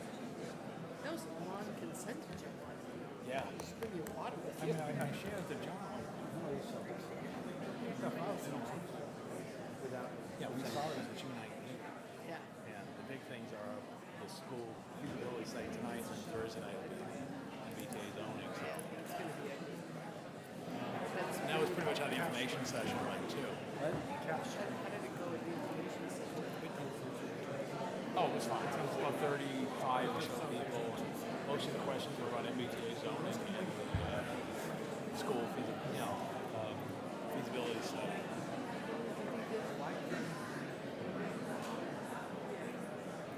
Kind of interesting. Gag.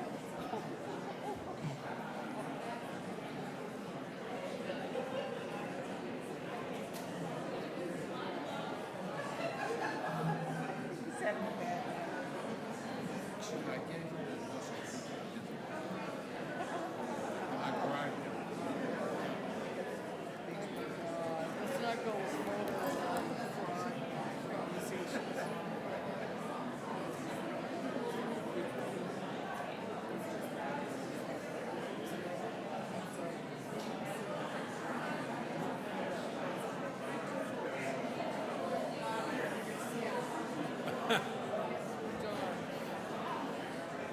What is he doing? I have no idea. I don't know. I don't know if it's I don't know if it's because of if they keep hitting it. You know what I mean? It's like if you hit it twice and then undo it.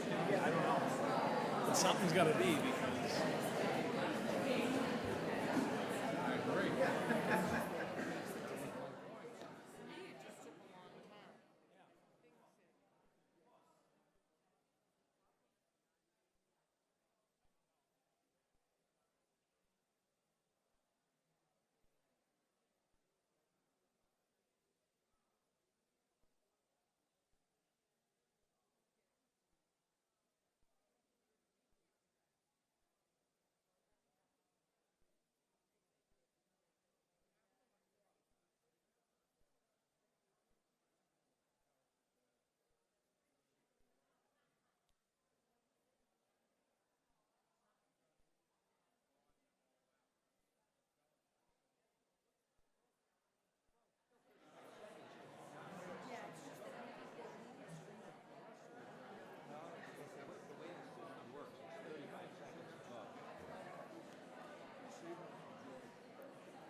Look at all the people who's...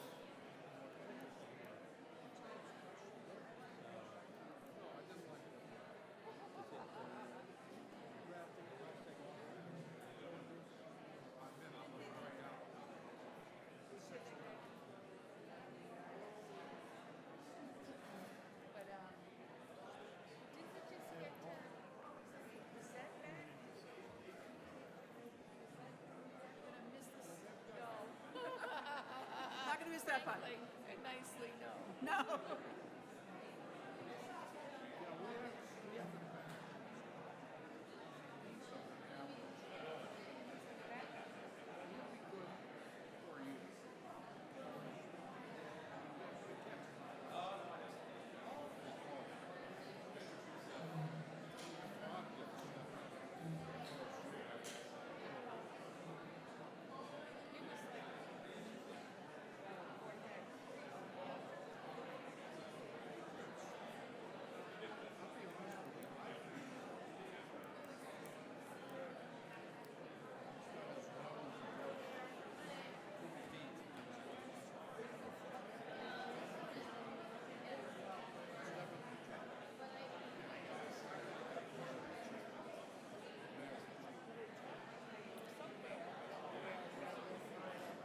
While we're waiting, if your vote wasn't counted, you can go up to the clerk now and relay how you wanted your vote to be considered.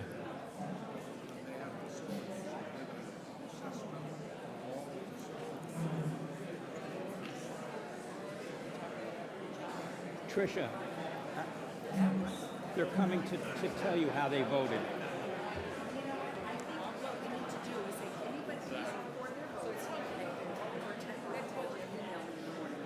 Okay. The clerk has advised me that if you send her an email with your votes, she'll record them. And I think we can proceed at this point with Article 4. Thank you, Mr. Moderator. Article 4 is the funding for the Chelmsford Public Schools for the upcoming fiscal year that begins on July 1. As you can see displayed on the screen, the requested amount is $73,880,000.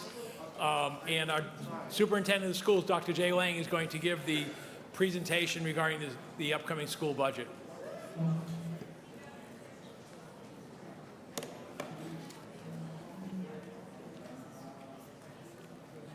Hi, good evening. How are you? All right, good evening. I hope everyone is well. We're going to jump in here with the fiscal 25 Chelmsford Public Schools budget overview for you.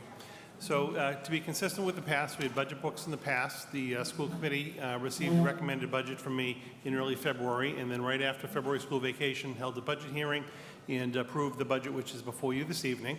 The budget is in line with our district strategic plan. We're actually ending year 2 of a 5-year strategic plan at this time. We're going to be heading into year 3 next year. And the budget itself does detail and maintain the academic integrity, the social emotional programming that we've come to put in place over the last number of years. You'll also see that the budget continues to use certain revenue offsets to help the bottom line. We again have included Circuit Breaker, which is the special education reimbursement fund. We receive some school choice funding for students who do not reside in Chelmsford but come to Chelmsford Public Schools. And we also receive a little credit from Valley Collaborative, which is our special education collaborative that we're a member district of. And we receive some revenue back from them. And that revenue is also included as an offset. As Town Manager Cohen mentioned earlier, we are fortunate that we are going into the last year of negotiated contracts with all of our unions and union personnel. So we do know what the salary scales are going to be as of July 1st, and we were able to use that data as we put together the budget itself. Again, the budget, I'm very pleased and happy with this budget.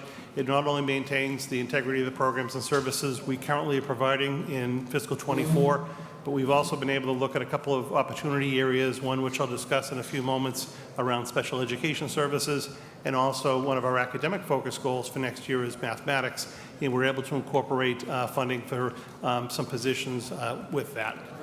Again, in the budget document itself, one of the things that we have historically done and we continue to do is budget for any of our known step and lane increases.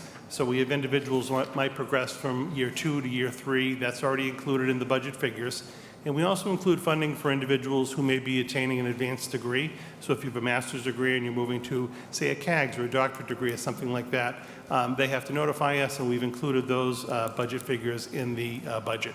You'll know our actual starting salary for teachers is becoming competitive. That's something that we've actually worked on in the last number of contracts.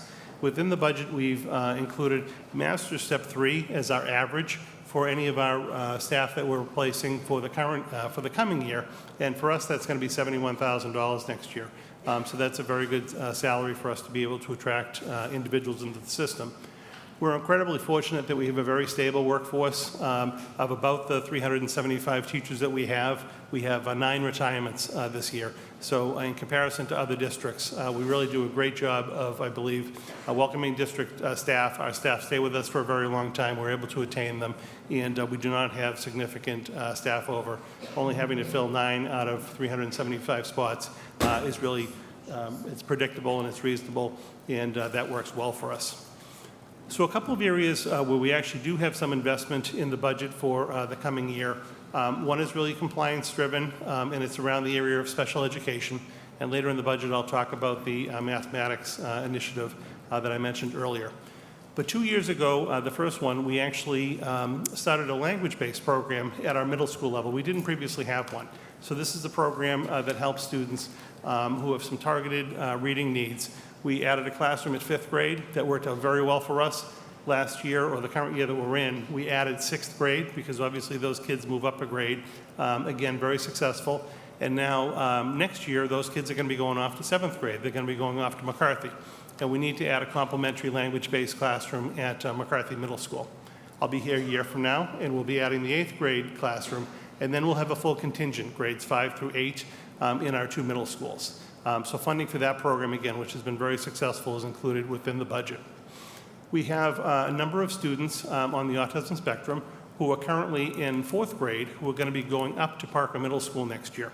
And when we did the middle school realignment last year, and Parker now services all kids in grades 5 and 6, McCarthy services all kids in grades 7 and 8, we didn't have a cadre of kids in grades 5 and 6 that required the ASD programming at Parker, so we did not have a program at that school. But we do have kids that are now moving up from 4th grade to 5th grade next year, and we need to add ASD programming at Parker. So there is funding for a teacher and a board-certified behavior analyst to, again, further develop that program. That will go into place next year, and then that really should be able to service our 5th and 6th grade population at Parker, and we'll again have a full continuum of programming. We have ASD programming at McCarthy, and we have ASD programming at the high school, so that will now actually provide our K-12 continuum of programming. This past year, we added some additional ASD programming at Harrington Elementary School. Prior to this year, Byham Elementary School had been the only school in the district at the elementary level that really kind of housed our autism program. The numbers were growing, and this past year, we added classrooms at Harrington Elementary School. And again, we have a number of students who are going to be moving up from CHIPS, our integrated preschool program, to kindergarten for next year, and we need to add an additional classroom at Harrington. So we do have funding within the budget for an additional ASD special education teacher at Harrington Elementary School. When we take a look at all of our schools in the system as far as the number of special education students and the services that are required on their IEPs, we do need to add 3 additional special education teachers, 1 at Harrington, 1 at South Row, and then 1 at the high school to help with our caseloads and to make sure that the students are well serviced and that our caseloads aren't out of proportion with what we're required to provide. We also have had a number of English language learner students come into the district over time. We have a need at the elementary school level to add 1 English language learner teacher. We currently have 1 full-time person at each of our elementary schools. This additional, just 1 FTE, this additional 1 person is actually going to be split between the 4 elementary schools. So they will likely spend a day in each of the schools, and then a 5th day would be a float day. But that is just 1 position to cover all 4 elementary schools. That is included in the budget. We're going to be adding a program at McCarthy Middle School. Again, this is the school that services our 7th and 8th grade students. It's called the STEP program.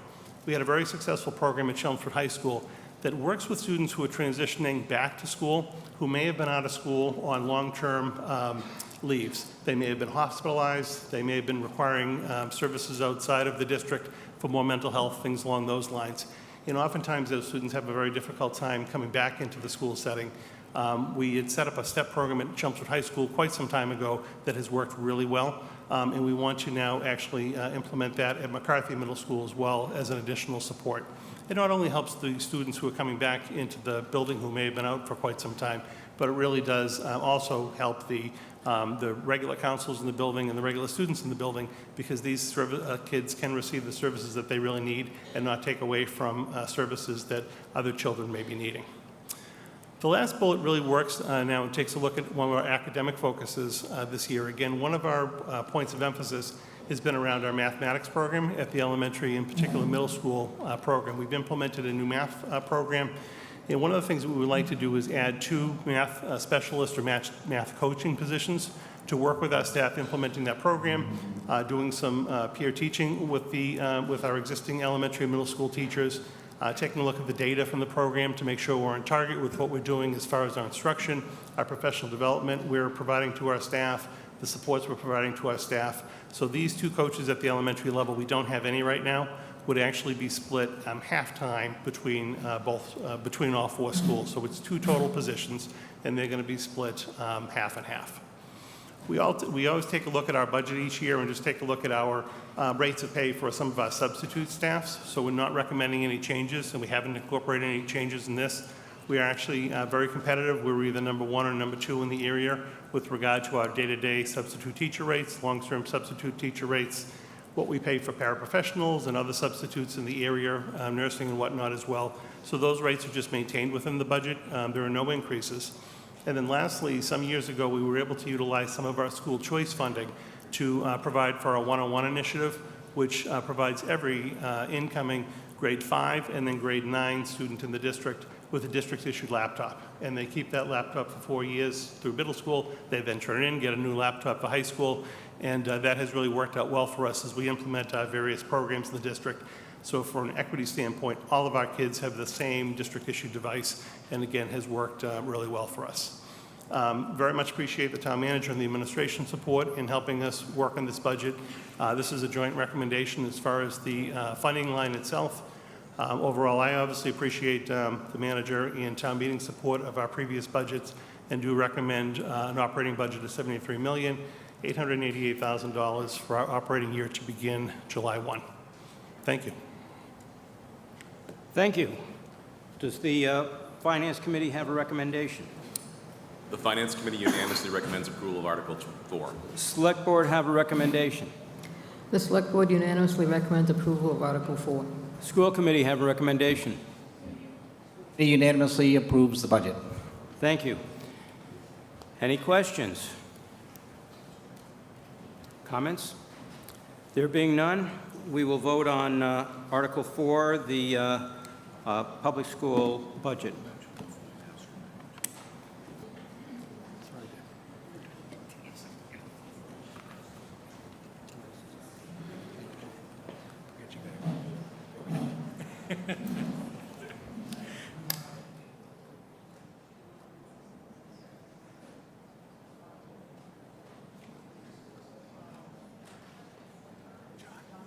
Yeah.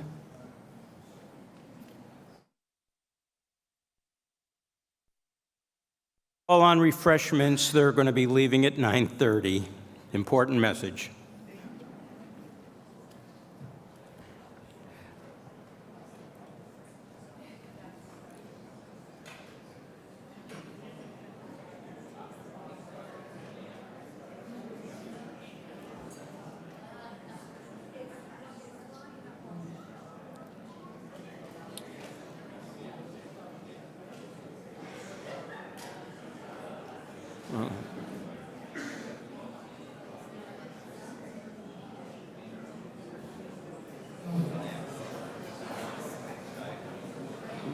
Okay.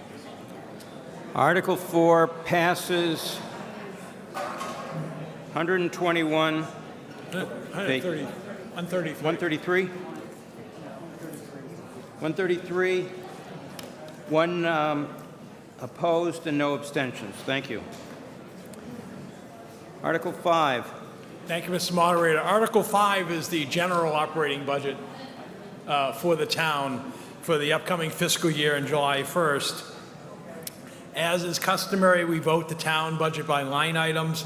The line items are printed in your handout this evening, and then the blue budget book in the back of the room provides the detail. We began this process back in October with the submission by department heads of their budgetary requests. In December, the Select Board, Finance Committee, and School Committee met and discussed the upcoming budget and voted the budgetary guidelines. At the end of January, following the governor's release of her fiscal year 2025 state budget, I released the proposed budget. And so what we have for you this evening, Ted, could you put the slides on? Ted, John, can you get the slides on the screen? Thank you. So what we have here is a $162.6 million operating budget. As I noted, over 75% of it comes from the property tax. As you can see, $21.5 million come from state aid, $12.5 from local receipts such as motor vehicle excise, building permit fees, meals tax, rooms tax, so forth, and then $3.9 from miscellaneous available funds.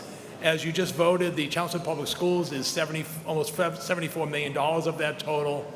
The other departmental budgets are, of the town departments, non-school are $38 million.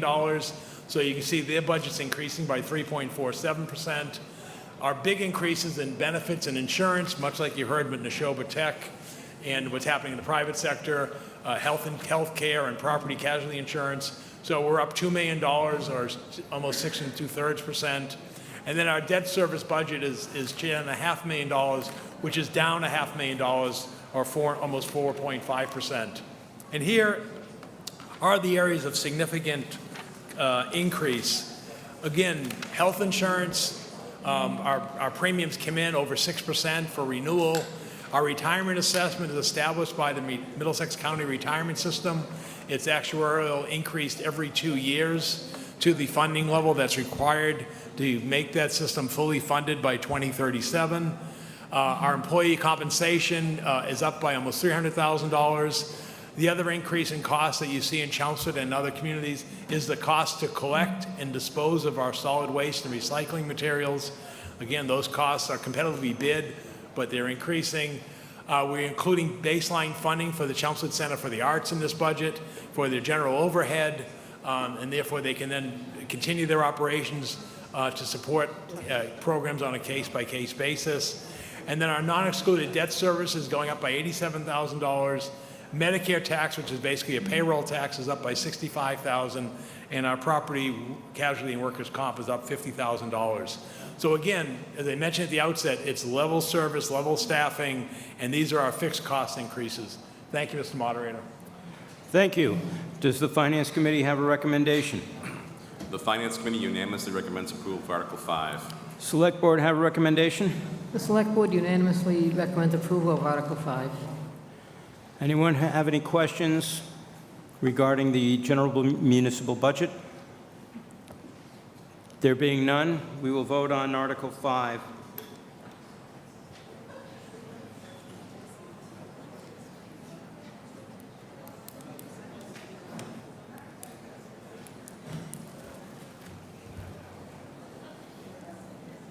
Eventually.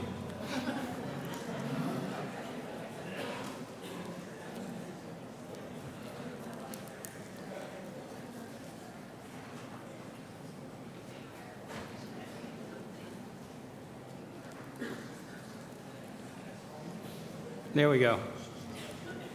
Maybe.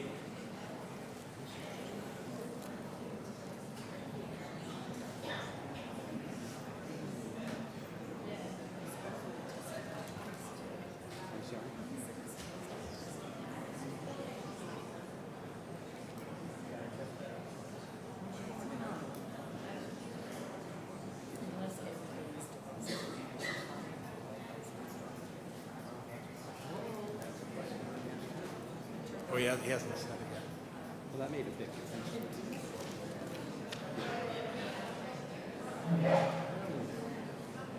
That's Article 4.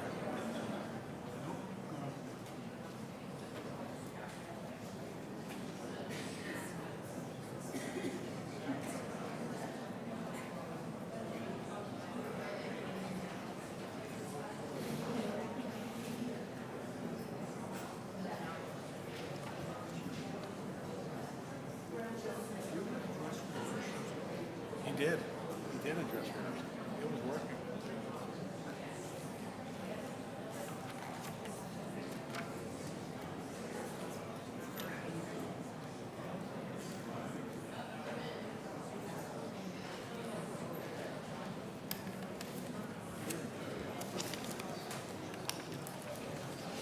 Why is it only 30 seconds?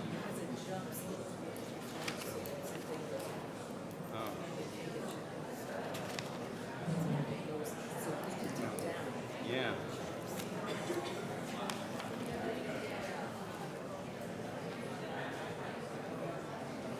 Well, Charlie Wojcic's vote isn't being counted again.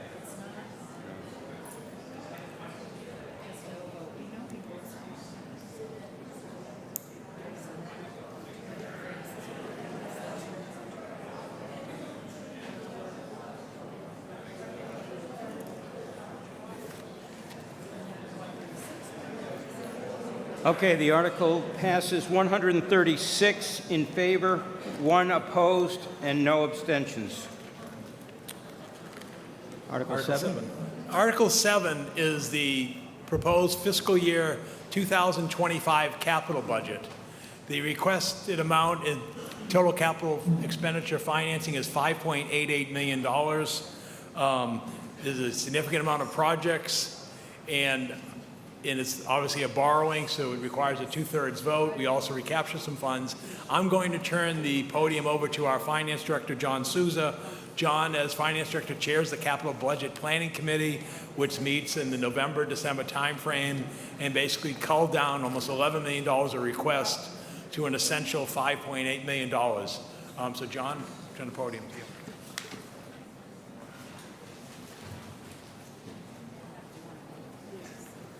Thank you, Town Manager Cohen. Good evening, everyone. As the Town Manager said, this is one of the most challenging years in recent memory for the Capital Planning Committee because the needs were so extensive and the funding was limited. The committee reviewed 41 projects totaling over $11 million, and then the committee ultimately recommended 21 projects totaling the $5.88 million. 3 of those were partially funded. If we look at the first 5 categories, those add up to about roughly 18%. Public safety adds up to about 21% of the total plan. Public works and cemetery about 19%, and our public schools account for roughly 41%. There's a couple of other funding sources I'd just like to explain near the bottom that you see. The first is recaptured funds, and as many of you know, those are sort of leftover funds from projects that were approved in prior years but have been completed, so the funds are no longer needed. And then the child care revolving fund contribution of $65,000. That is a fund that's under the discretion of the school department, and that money was voted to defray a portion of the Westlands boiler replacement project that we'll talk about. So that gives you kind of an overview of the plan, and then we'll move in to discuss the projects in more detail. So the first one is a core switch upgrade at a cost of $100,000 to replace the core switches in our municipal network. The next project, we have it titled under the town clerk because, as many of you know, she's been leading an effort to improve the management and storage of records for several departments in the building. This is $60,000. This is to start to begin the digitization of our building department records because, as many of you know, we receive a lot of paper and plans whenever something comes before the building department, and we only have so much physical space at the town offices. The next 2 projects actually involve the building that we're meeting in. The first is a flooring replacement for $50,000. This is phase 1. This is going to target, believe it or not, this tile goes back to when the senior center was first totally renovated and opened, and this will fund some repairs of tile in the areas that have the most need. And the rest of the flooring will be replaced in a future phase. The next project involves the replacement of the elevator at a cost of $325,000 here at the Senior Center. As you can see on the slide, the current elevator is about 31 years old and has reached the end of its useful life. Then we move on to our public libraries. This project involves the replacement of the HVAC system at Adams Library. I wanted to mention this is the first phase of a 2-year project. This is a cost of $450,000. And it's interesting, many of us still think of the Adams Library as a newer building, but in reality, when you think back, it was actually totally renovated. The addition was added back around 2000. So this system has definitely well past its useful life. So this is something you'll see the next phase in the future year.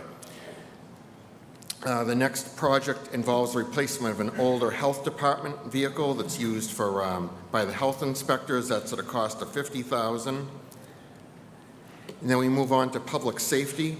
We have 2 projects for the police department. The first one here is a cost of $150,000. This is to replace the air handler and exhaust recovery unit in their firearms range building. The next project involves the replacement of all of the light poles and wiring and light fixtures in the parking lot at the police station. These go back over 20 years, and they've definitely seen better days, as you can see by the description. And then also under public safety, we have a replacement of fire engine number 5. As you can see, this is a cost of just over $1 million. One of the things that the fire chief brought up is that to our committee is that there's a significant production lead time required for fire apparatus. In fact, if this is approved tonight, it could be 2 to 3 years before this vehicle is actually custom built for the town. That's the way a lot of the vendors are doing it now. Then we move into Public Works. We have $350,000 budgeted for sidewalk improvements and $425,000 budgeted for road improvements. Many of those areas will be based on the sidewalk and pavement management assessments that the Department of Public Works has had produced. And then we move on to also under DPW, $150,000 is included to fund the replacement of the DPW maintenance garage roof. This is an older building at 54 Richardson Road. The building is used to house the large TeleMedia equipment vehicle and also some other highway equipment. And then we have $105,000 in the budget to replace a older medium-duty truck that's used primarily for potholes and roadway patching repairs. And then for the cemetery department, $82,500 to replace an aging 1-ton dump truck with a snowplow package. And then for municipal facilities, the department is seeking to replace an aging van, and the reason for the cost is the van is actually going to be replaced by a 3/4 ton pickup that's equipped for snow plowing. This will give the department a little more versatility and also help since we're seeing less and less contract labor interested in snow plowing during the winter season. And then we move to the school buildings. And the first project is the replacement of the roof at school administration at a cost of $105,000. I want to point out this is a partial replacement of the roof. If you've ever been to the school administration building, you know that there's the first portion that you see from the road, and then right behind it there's a modular section that was added on. This is to do the roof over the modular section. And then from there we move to the Westlands Community Ed Center. This is to replace the boilers, which have reached the end of their useful life. The cost of this project is $325,000. The next project under schools is the South Row, replacement of all ceiling tiles at the South Row Elementary School. The tiles have aged, and this is to try to eliminate a potential safety hazard where the fasteners and tiles are failing, and this is to replace them throughout the school with the exception of everywhere, I believe, except the restrooms. And then to McCarthy Middle School, we have $325,000 included to replace the elevator. The elevator is aged at this building as well, and it's difficult to get replacement parts. And then another project from McCarthy involves the renovation of the front entryway area at a cost of $450,000. The reason that this project is important is that it's to provide school administration with greater safety and enhance the area going in. One of the things you notice in the slide is McCarthy was definitely built in a different era, and the issue that school administration is having is the area is just completely wide open. So these renovations will allow them to enhance security and do enhanced security screening for those entering and exiting the building. The next is the design for the roof replacement at McCarthy Middle School. The current roof is 22 years old. The $250,000 will fund the complete design and planning. As you can see, this will require the removal and resetting of solar panels at this facility. And that is the last project, so if there are any questions, I'll be glad to answer those. Thank you. Does the Finance Committee have a recommendation? The Finance Committee unanimously recommends approval of Article 7. School committee recommended, select board recommend, have a recommendation.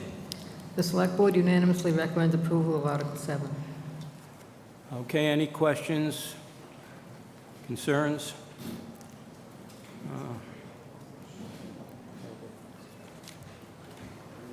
Not really a question, but maybe. Badru Pippin, Precinct 11. Mr. Moderator, through you to the previous speaker. 54 Richardson Road, is it just the roof shingles that's getting replaced? Yes, it is a, let's see. And while you're looking it up, can the DPW confirm whether the roof is capable of holding solar panels? Because it's just being replaced. And if we needed to spend a little bit extra to make it support extra weight. Good evening. It is a membrane roofing, and we will look to see if we could accommodate solar panels. Thank you. Thank you. Thank you.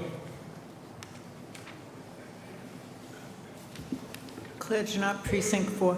My question is, I have two questions, if I may. One is the capital needs I see are growing in the budget each year, and looking in the five-year plan, which I appreciate, I see that, the next couple of years are up there, and I'm sure the years after that will get up there as the requests start coming in. Do we have a sort of town proposal on how much we're going to grow capital each year? How do you look at that in your five-year outlook, John? Yeah, if Mr. Moderator, to the previous speaker, if you look in the blue budget book, section H's and Harry, it's about halfway through the book. The first pages, you'll see it broken out by department, but on page H19, it shows the five-year capital improvement plan for the coming years. And so you can see that the needs for all of the years, including 25, are about $53 million. The next year, you can see the next 2 years, it's closer to $14 million per year. I will say that we usually try to rebalance, and we meet with department heads, the committee. And so do I expect that we would come back next year with $14 million? No, but what we would do is try to reprioritize and keep that going. What the committee did find is, as our buildings, both municipal and school, age in the community, the needs are growing. And so that's one of the reasons the capital improvement plan this year is up by about 33% over the prior year, because we're trying to, make sure that we invest a significant amount to keep our buildings up. If I was going to rephrase the question, thank you for that information, but do we expect this level of capital planning to be in our future budgets all the time, or is this year an anomaly? We expect, I'm not sure what the strategic plan, Okay. You prepare a five-year Right, plan. right. It has assumptions in it related to debt service and other things, which is the second part of my question. We've got a couple of things that might come up in the future that aren't yet voted. Are they not included because they're not yet voted in your five-year outlook? Right, the plan that you see, the budget projection. The big things. Yeah, the budget, the five-year forecast that the town manager discussed earlier in the town meeting under Article Correct. 1 and 2, that assumes that we will continue to have a capital improvement plan of about $5.9 million, $5.9 to $6 million going forward. The debt service year. projection that I did Okay. includes that. That answers the question, thank you. So, and the article tonight is how much? $5.88 million. Okay, thank you. That's rounded. I do have one other question. What's going in at the McCarthy, where the McCarthy tennis courts used to be? A resident asked me, and I didn't know. My understanding is the McCarthy tennis court area was demolished just because Right. due to safety hazards. At the present time, I don't believe that we have a plan of exactly what will go in there. It's still under study, and it also needs funding, and that's not included in the capital budget. Oh, okay, thank you. Thank you. Hello, David Rand, 167 Dunstable Road. I have a question for the speaker. I was wondering why we're buying boilers for the school. The Westland School boiler replacement, we have solar panels all over town, and it seems like buying a new boiler is kind of defeating the purpose of the solar panels. I was wondering what our plan is on those things. Yep. So, Mr. Moderator, through you to the previous speaker, one of the reasons, so the facilities director and DPW director can give a little more detail than I can, but what I can tell you is, from what they explained at the Capital Planning Committee, Westlands, as many of you know, is an older building, dates to the 1960s. To try to retrofit that with a solar type of system would be very difficult. So that's the reason that the recommendation was to stick with a natural gas-fired furnace or boiler. Because you would have to retrofit, it would be millions and millions of dollars to try to retrofit an older building like that. Well, I buy power through the town, and it comes from most anywhere. We put a lot of power through our solar panels on all these buildings into the system. There's no surplus there at all? No. No. Thank you. Brian Latina, Precinct 9. Mr. Moderator, through you to our Finance Director. It seems to me we just got $10 million in, I'll call it sugar money, from the federal government during COVID. Did that retire any of this stuff? And if not, why didn't we buy a fire truck instead of putting it in a borrowed money situation like this? Mr. Moderator, through you to the previous speaker, we actually did, I believe you're referring to ARPA money, and we did receive over $10 million. We did, much of that was actually used to enhance and repair our heating, ventilation, air conditioning, cooling systems throughout many of school buildings and municipal buildings. We were able to do a lot of work. We actually did buy a fire rescue truck without borrowing for it. It's not this particular one, but there's a different piece of fire apparatus that was purchased using ARPA money. There were, I guess the best way to explain it, there were funding limitations, but we've done a lot for the community invested a lot in the HVAC systems, even in this building. I believe just about every school building has had some type of HVAC enhancements. And then there's also work planned for stormwater, some sewer. So we try to avoid using it for personnel wherever possible and do a lot of capital improvements. Thank you. And so we didn't jump ahead on any of your 5-year plan with that $10 million in cash. We're going to continue borrowing at the same rate we always did. No. It doesn't retire anything? Did it knock out anything for futures? We did. We used several $1 million to improve the HVAC systems, as I was saying, for a lot of the school buildings, even this building, a lot of municipal buildings, and we didn't have to borrow for that. So we were able to bring projects that were in the outer years that we never thought we'd be able to accomplish for many years. We're able to bring them forward and do them in recent years. So a couple of years from now, we may not need to borrow as much as we're borrowing now, perhaps. Well, Mr. Moderator, I don't know if I'd make that statement because with inflation and that, it's going to be very difficult. It was a little rhetorical. Yeah. What interest rate, this is just borrowing money. What interest rate are you anticipating in your plan for this money? Mr. Moderator, to answer the speaker's question, we're fortunate in that the town has a AAA bond rating.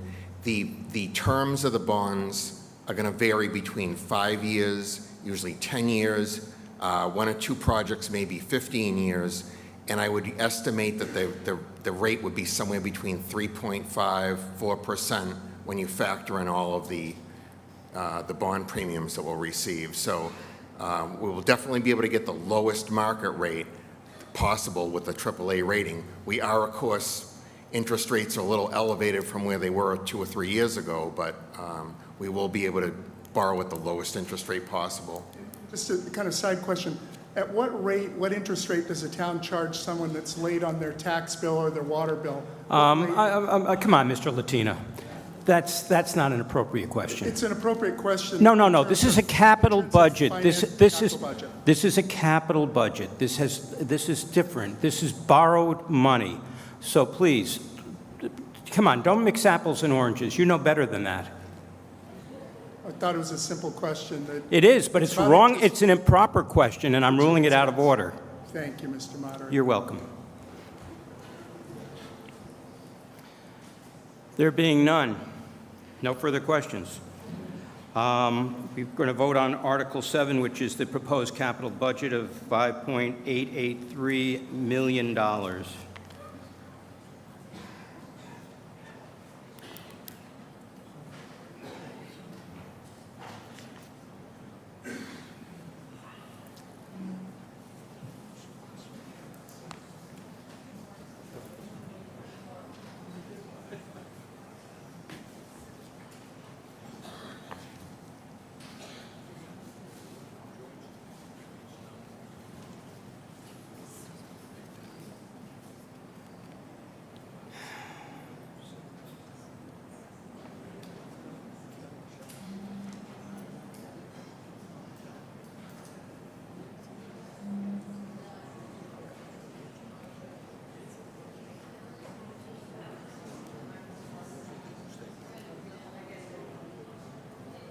Okay, the article passes 108 in favor, 3 opposed, no abstentions. Article 8.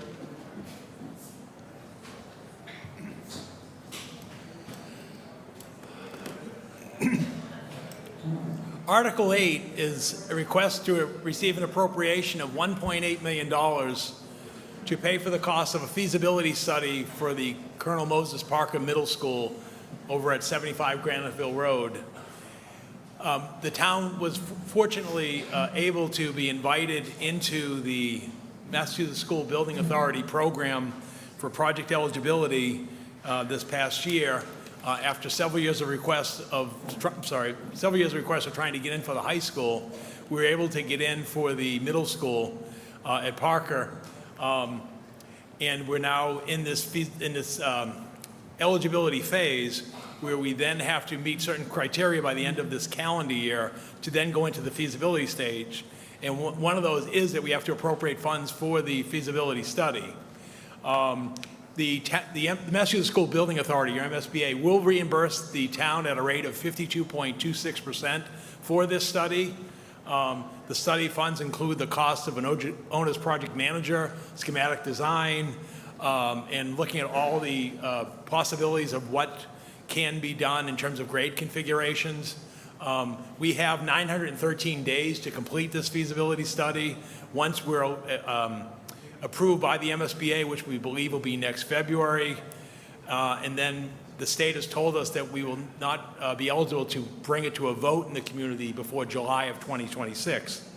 I'm now going to turn the podium over to Dr. Jay Lang, our superintendent of schools. The school committee at the end of last month held an information session regarding this project and this funding request. He will go through it in detail. Copies of his presentation and backup slides were available to you as you come in this evening. So Dr. Lang, turn it to you.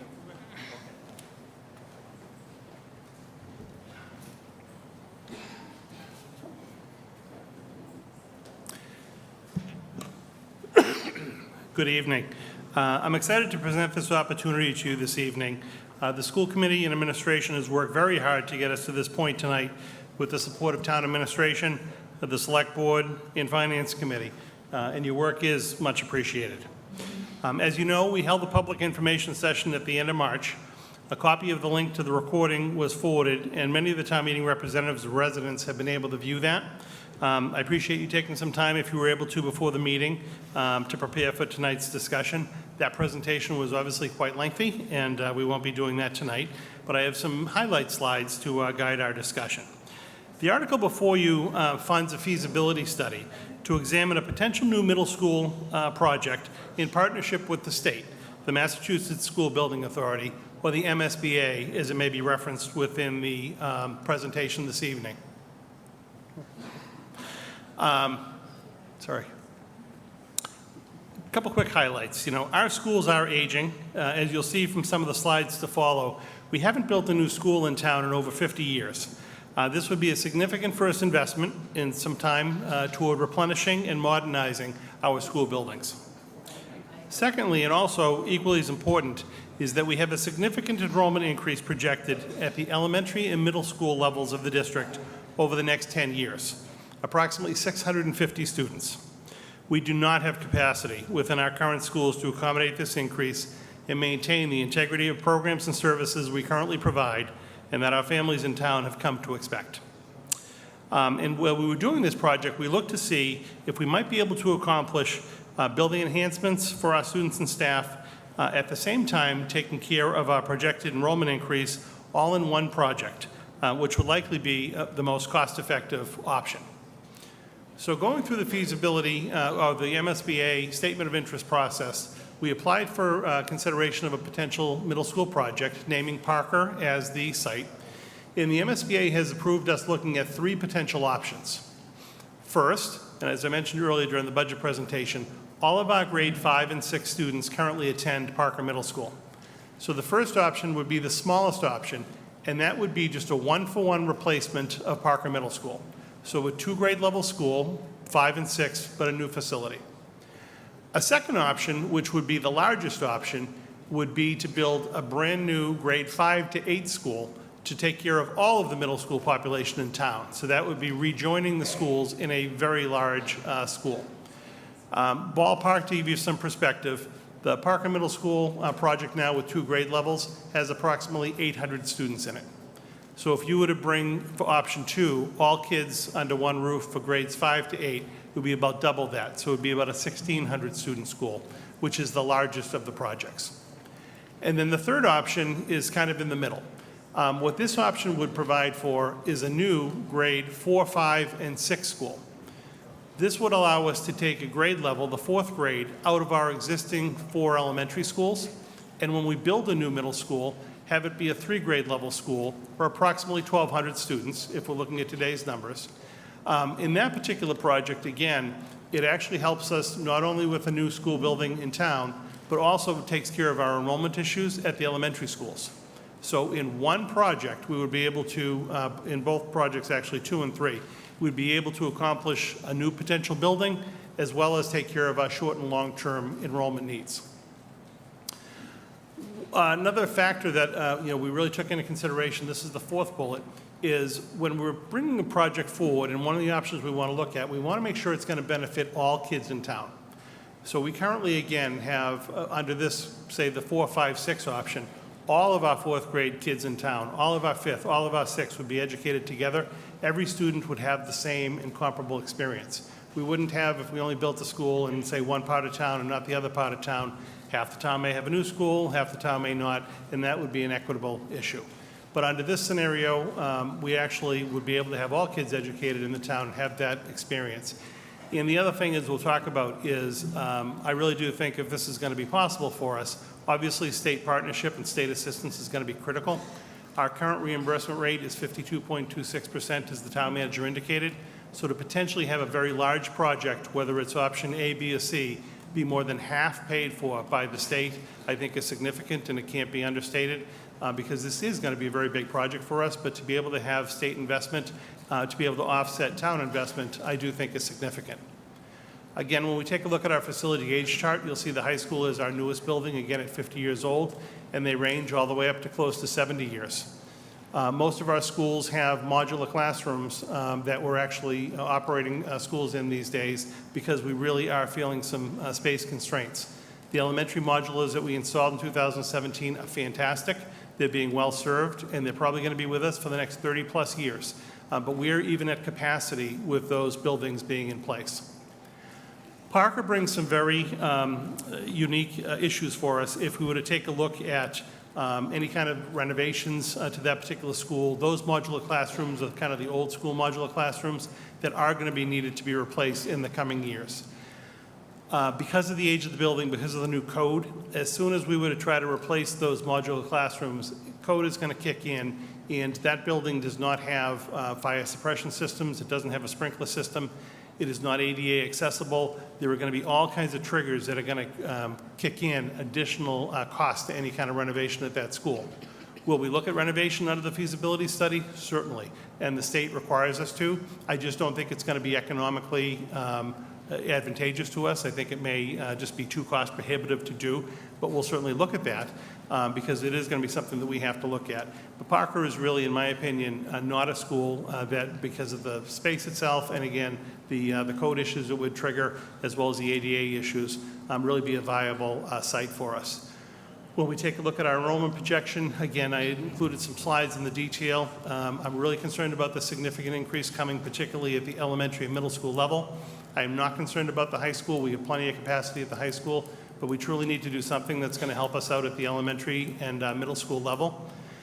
The $1.8 million before you this evening for consideration would fund the feasibility study and pay for the owner's project manager and the designer to get us through that phase of the project. Of the $1.8 million, the state would be reimbursing $940,000, and in the end, the town would be contributing $860,000 towards that cost. The cost is reimbursable whether we move forward with a new project or not. They reimburse us through the feasibility study. Feasibility will allow us to take a look at our building options, to take a look at what we'd like to see in a new school, hold community visioning sessions. There would be plenty of opportunity for community input to the whole process. As town manager indicated, the earliest we would get invited into feasibility is February of '25. It is a 14 to 16 month process to get your OPM and architect on board, to do your design work, to come up with your preferred schematic design, submit that to the state, again, after holding community input sessions and meetings to figure out where we want to go.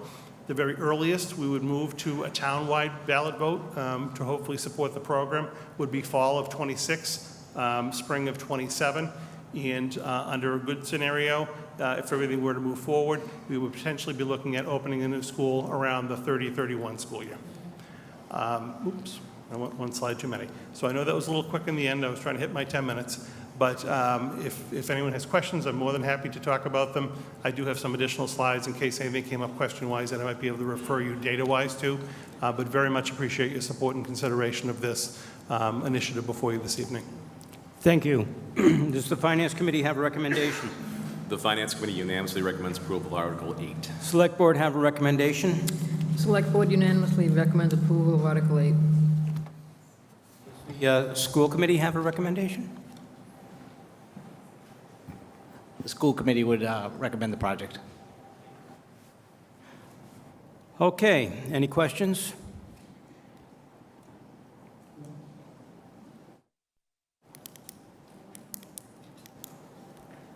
Pam Armstrong, Precinct 1. There's no mention of the CCTV studios with this proposal. Where is that going to go, and how is that figured into this? Any of the existing spaces within Parker now would have to be considered to be potentially either in the new school design or build, or relocated to a different town property. I will tell you, in the initial discussions I've had with Chelmsford TeleMedia, they're a great partner with us at Parker. Personally, it was something that I would love to build into the new design to be able to keep that afloat.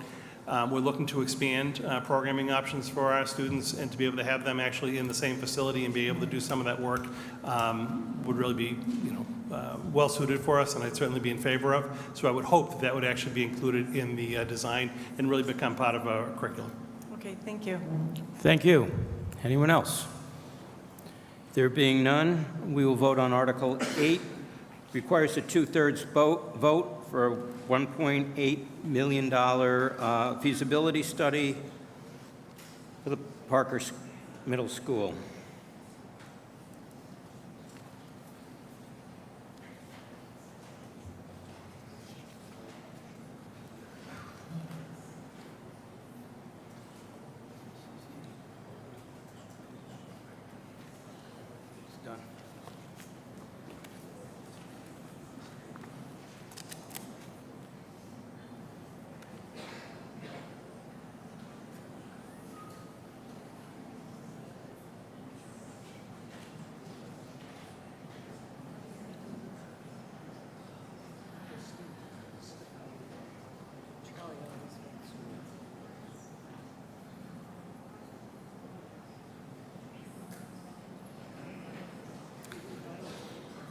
Thank you. I very much appreciate this. On behalf of myself, the administration, and the school committee, thank you very much for your support this evening.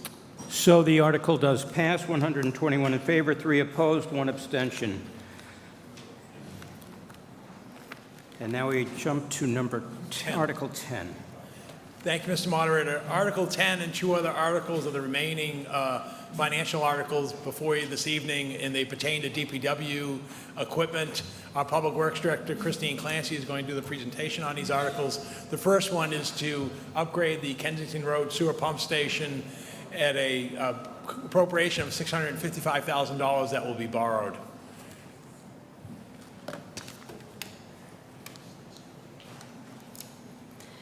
Good evening. We have 41 pump stations in town. Of the 41 pump stations, we have about 13 left we are looking to upgrade. Right now, we're working on the Milan pump station. We came before town meeting this time last year. And this year, we're looking at the Kensington pump station project. As pictured here, this is the existing conditions of the Kensington pump station. It is 35 years old, and it flows cross-country to Katrina, which then flows to the Lowell wastewater treatment plant. The existing pumps, controls, and generator require upgrade. Right now, they aren't housed in a structure. So when we do upgrade our pump stations, we like to put them in a structure, much like it looks like a shed you might see them around town. That protects the equipment and also the infrastructure from the elements. And also, we do monitor these stations daily. I think it provides for a longer, the equipment will last longer. Also, as part of this project, we want to improve access to the pumps and valves which are below ground. So the scope of this project includes construction of a new shed. This is an example of one that was completed on Vincent Road. And we also, installation of utilities to this new structure, replace existing controls, generator, upgraded the existing pumps to be submersible pumps, improve access to the wet well with a larger hatch, addition of a vault to improve access to those valves for maintenance, other additional site improvements. And then while we're doing this work, we do need to maintain that this is in operation, so we would be bypassing the existing pump station to maintain those operations. Right now, the overall project was originally estimated $900,000. We did, through the ARPA, move forward with an initial phase of this project, the amount of $265,000. That initial phase includes design, which we're just about wrapping up, construction of the shed that was just recently constructed, and we're finishing that, purchase of the generator, and purchase of some of the other controls and equipment. The balance is really to put this all together, to install it, and that is what is before you tonight, the $655,000 proposed. With the approval, we would move forward with the procurement. We would move forward this summer, and then construction would take place this summer, potentially fall, depending on the timeline of when we can get the rest of the equipment. And any questions? Oh, that's my line. Oh, I'm sorry. Okay, does the Finance Committee have a recommendation? The Finance Committee unanimously recommends approval of Article 10. Select Board have a recommendation. The Select Board unanimously recommends approval of Article 10. Questions, comments? Yes, Sherman Horton, Precinct 6. I'm just wondering about this article and the next article. Why are those not included in the capital budget article? So this is part of the sewer enterprise, and so we do borrow that debt just to the enterprise fund, so they have to be submitted as separate articles. Okay. So it's a very similar process where we put together a capital plan. We have a capital plan for DPW, but we do have a separate capital plan for sewer, and so that would be through the sewer enterprise funds. So the debt would be assumed by the sewer enterprise? Yes. Okay, and same for the truck, only that's stormwater? That would be through the stormwater enterprise. Got it, thank you. Thank you. Any additional questions? There being none, we will vote on Article 10, $655,000 for an upgrade of the Kensington Road sewer pump station. This requires a 2/3 vote.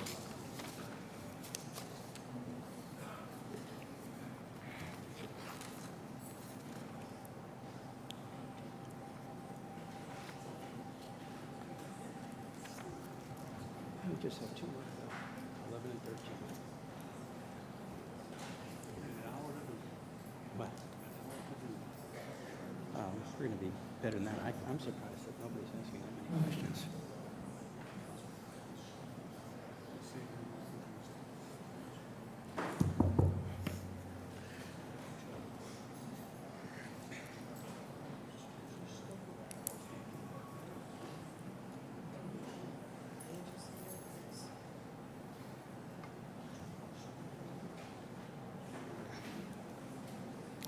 Article passes 132 in favor. It's unanimous, actually. Oh, it hasn't. Okay, 0 and 0. There we go. 135, 0, 0. Article 13. 11. 11, I'm sorry. Oh, that's, yes. My bad.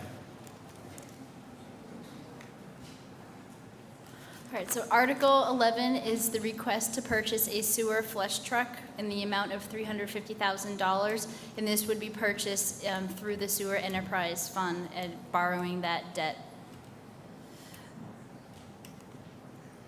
So this request, $350,000. We do currently have a flush truck in the sewer division. It is a 2006 flush truck.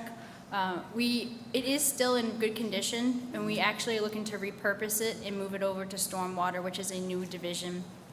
Really, right now, how it operates is for stormwater, if they need to have these services, we have to contract those services out. In an emergency, we can use the sewer truck, but you have to do a full sanitation of the sewer truck, and it's really not best practices to use those between the sewer and stormwater division for cross-contamination considerations. We saw this as an opportunity to potentially move this truck over. It still has use in it, so that would move over to stormwater, but we would be looking to purchase this flush truck. So this flush truck is used weekly, multiple times a week by the sewer division. It's necessary to maintain, also to respond to emergencies. We have 190 miles of sewer in town, and it's, like I said, used on a weekly basis, whether we're maintaining the main lines, also the manhole inspections that we do. This is a picture of the truck features that we were looking into. So it has some new features that we do not currently have on our current 2006 truck: rotating hose reel, for easier access to the especially remote manholes, operator control functions that allow flushing at various jetting speeds, which sometimes you need when you're looking at any blockages.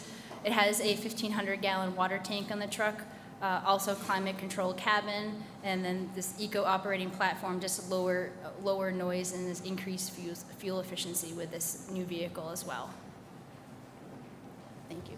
Thank you. Does the Finance Committee have a recommendation? The Finance Committee unanimously recommends approval of Article 11. Select Board have a recommendation. Select Board unanimously recommends approval of Article 11. Any questions? There being none, we will vote on Article 11 for the flush truck for the DPW Sewer Division.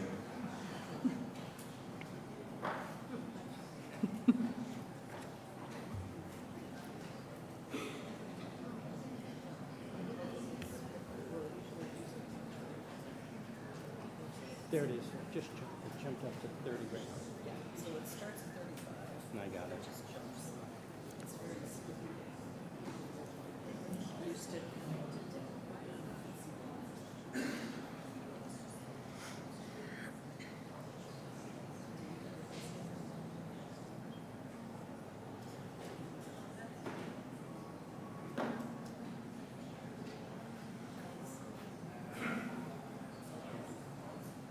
Count Alvin Draymond's being recording his.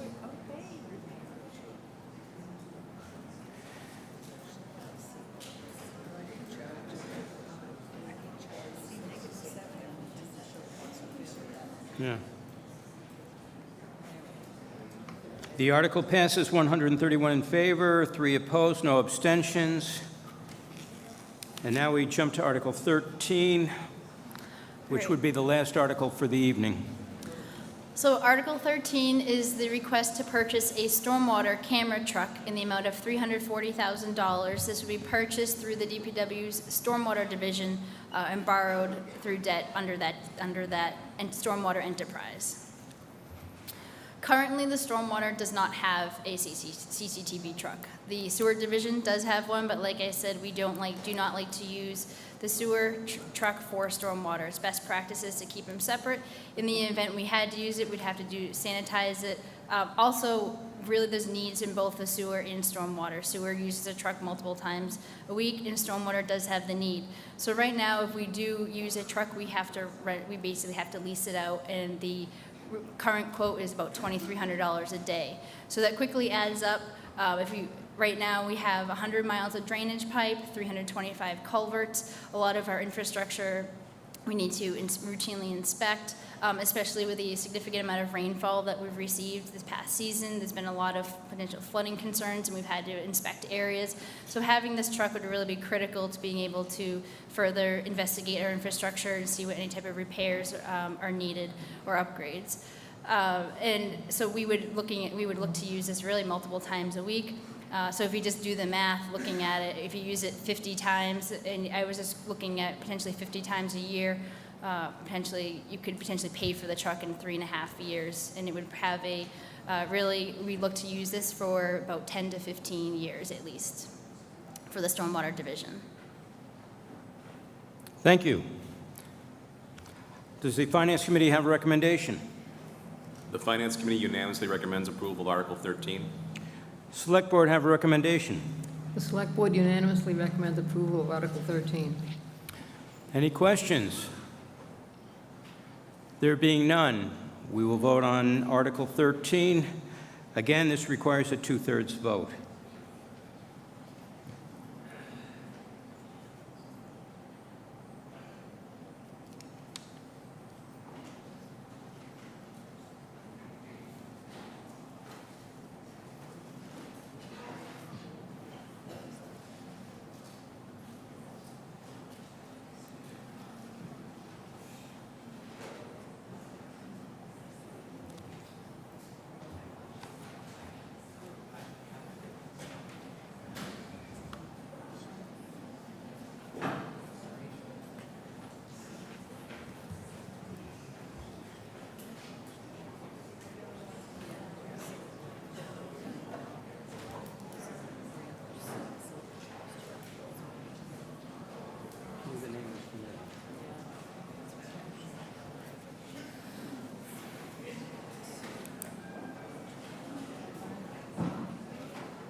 Article passes 123 in favor, 6 opposed.